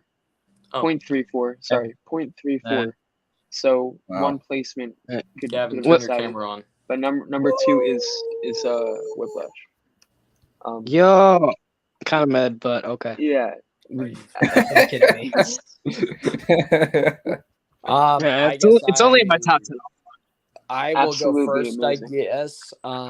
Yeah, no. So, Whiplash kind of speaks to me on quite a personal level because my father is he still is a drummer. But I mean, being in multiple successful bands is like what paid our bills for a very long time until he decided to be a family man. He knew he cared more about having children than he did chasing his dream, which says a lot because he has by every means necessary the talent and the ethic to make it happen, but he chose us over something as as big scaled as having music as a job. So the drums being such an important materialistic object for in our household and in our family for so many symbolic reasons. Yeah, no, there's just like Orange, stop. Orange, my gosh, I'm gonna get brain damage. No, shh. But yeah, Let him no, speak, let him there's speak. I don't know, dude. There's just nothing like Whiplash. It's just again, the drums are just they're just so I don't know. There's just something to it. It's a larger than life movie. It's just one of those. It just is. So Gavin, you go. Okay. This is 6 out of 10. That's it. Okay, Ethan, you go. All right. No, actually, let me do it. I'll actually do it. Shut up, I'll Gavin. do it. Yeah, Ethan, go. Okay. I relate to this film very strongly in a lot of ways. I don't mention this a lot, but I am in marching band in school. And my band teacher, is very similar to Fletcher in this movie. Not Oh my gosh. not on the same level. I better make sure he doesn't find this, but he does say he hates all forms of social media. But No, you're good. You're good. anyway, yeah, so he's at least not like he's not physically abusive. No. But I just mean like the vibes you get, like the fear you feel when you're in the presence of him. He is not an approachable figure. He is someone you want to stay away from at all costs. And when he gets up Unrealistic right next to you while expectations. you're playing, it's like the most terrifying feeling in the world. So, yeah, Whiplash hits a very close to home for me because of just like little individual things that J.K. Simmons' character does in the film, like the way he like runs up towards the drum set, like the intense looks on his faces when he screams at him, everything. It's just like it brings me back to that mindset. Cool. Number 1. And also, I think just like the way it explores like obsession and like the cost of success is brilliant. And also like one of the final shots of the film is that shot of Neiman's dad looking through the doorway. and that's one of my favorite shots of the whole film. Like it's truly like just within that single take, you can understand like really how far Neiman has come and kind of how he lost himself in this world. And I don't know, I think it's really heartbreaking. It's one of the great tragedies. So That shot does say a lot. You're absolutely right. yeah. Can I add something real quick? Do you guys remember No, that tell me what scene? to say. Oh, you got a point. You got a point. But you know that scene where the folder, they put the folder onto the table on like the chair or whatever, and then Yeah. they step away, come back, and then disappears. I have always wondered what happens to that folder, or like I get it, it's just like a plot convenience, but I've Into the always back wondered rooms. what the heck happened. I think Fletcher Fell into the took back rooms. I think Fletcher did it. Me too. He's the type of guy to screw with him like that. Oh, Now, I the swear other he thing did. that you don't like, the other thing that you have to remember the whole time is that Fletcher knows that Neiman is the best player, has the potential and the willpower to, to be the best Yeah. person in the band. So you have to remember that Fletcher, despite how it looks, is really on his side the entire time. He has a really weird way of showing it, but he really is on his side the whole time and is throwing every challenge he can at him. And that you have to remember, he's rooting for him. It doesn't look like he is, but he is. Yeah, I think it's one of the great movie romances of all time. Yeah, The Florida agreed. trilogy Agreed. Doesn't even compare. Up there with Okay, Batman and alright. Joker. Up there with Batman and Okay. Joker. Yeah. Guys, now we're on to our final film. All right. Mm. Yeah, let's get ready. Okay, 3, Ooh, 2, ooh. 1. Oh. Yeah. Yeah. I guess seven people's since- favorites Let's list, not in my top go. 50 though. Since this is Yeah. since this is number one, everybody say something. My opinion will be the quickest. I have not seen this film since it came out, but I remember liking it. So that's me. That is him. Mine will be quicker. I watched this film once, didn't like it very much. Probably should actually rewatch the movie because I don't think I gave it a fair chance. But yeah, that's it. That's why I didn't rank it. It was so bad I didn't rank it. Oh. Your Anyway, Mike, go. disappointment. Okay. Should I talk? Yeah, you go. have you're the Yeah. one with the poster in the background. Yeah. Literally. Okay. Present your yeah, poster. yeah. So it's very fitting that my favorite movie would be the number one because Six I'm the out of 10. most important person here. As we all know. Yeah. Yeah. Anyways, this is the only film that matters. I made a letterbox review that said this is the only movie ever made because it's the only one that matters, just like me. Oh, bro. I don't know. This is just a magical movie with themes that I could think about at any time, and they really impact me. But it's also a movie that I could watch at any time, and it gets better every time. So it just keeps on adding more to my experience with it. So it's definitely my favorite. Film of all time. Deserves to be here. Definitely. Yeah, so for those wondering, I don't know if we explained this completely, but we basically, everyone put in their ratings for all these films and we ranked them. And then if you see all these different icon thingies at the top, those are the people that put this film in their top 10 of all time. And if you didn't notice, this is the most anyone has put into one film, favorites wise. This, out of any of the movies on this list, this is the one that is in the top 10 the most out of anyone in this community. And this is about 25 people here, so it's a big deal to have this film reach the top. Shows how much love it gets around here. So yeah, I love this film. It really did impact me when I first saw it. And I just think it's one of the most important films to come out in the past couple years. Look at In the regards impact. to just like the themes it tackles, kind of its subversion of the classic American musical and how it takes that very beautiful aesthetic and then it kind of puts a little more cynicism into it to kind of balance out the over glamorization of Hollywood. At least it seems at first that's what it is, but it's also kind of a critique on the industry, and I think it's really, really well told, and the themes are beautifully executed. It's also just a beautiful looking movie. I mean, I picked this shot for this graphic on purpose. It's a Thank you, Ethan. beautiful looking film. Yeah. Well done. So, wow, top 2 spots, Damien Chazelle. That's to wait for Babylon. This isn't my favorite, but hopefully on rewatch it can become one. So we did 100 movies. That's crazy. I wish I was here.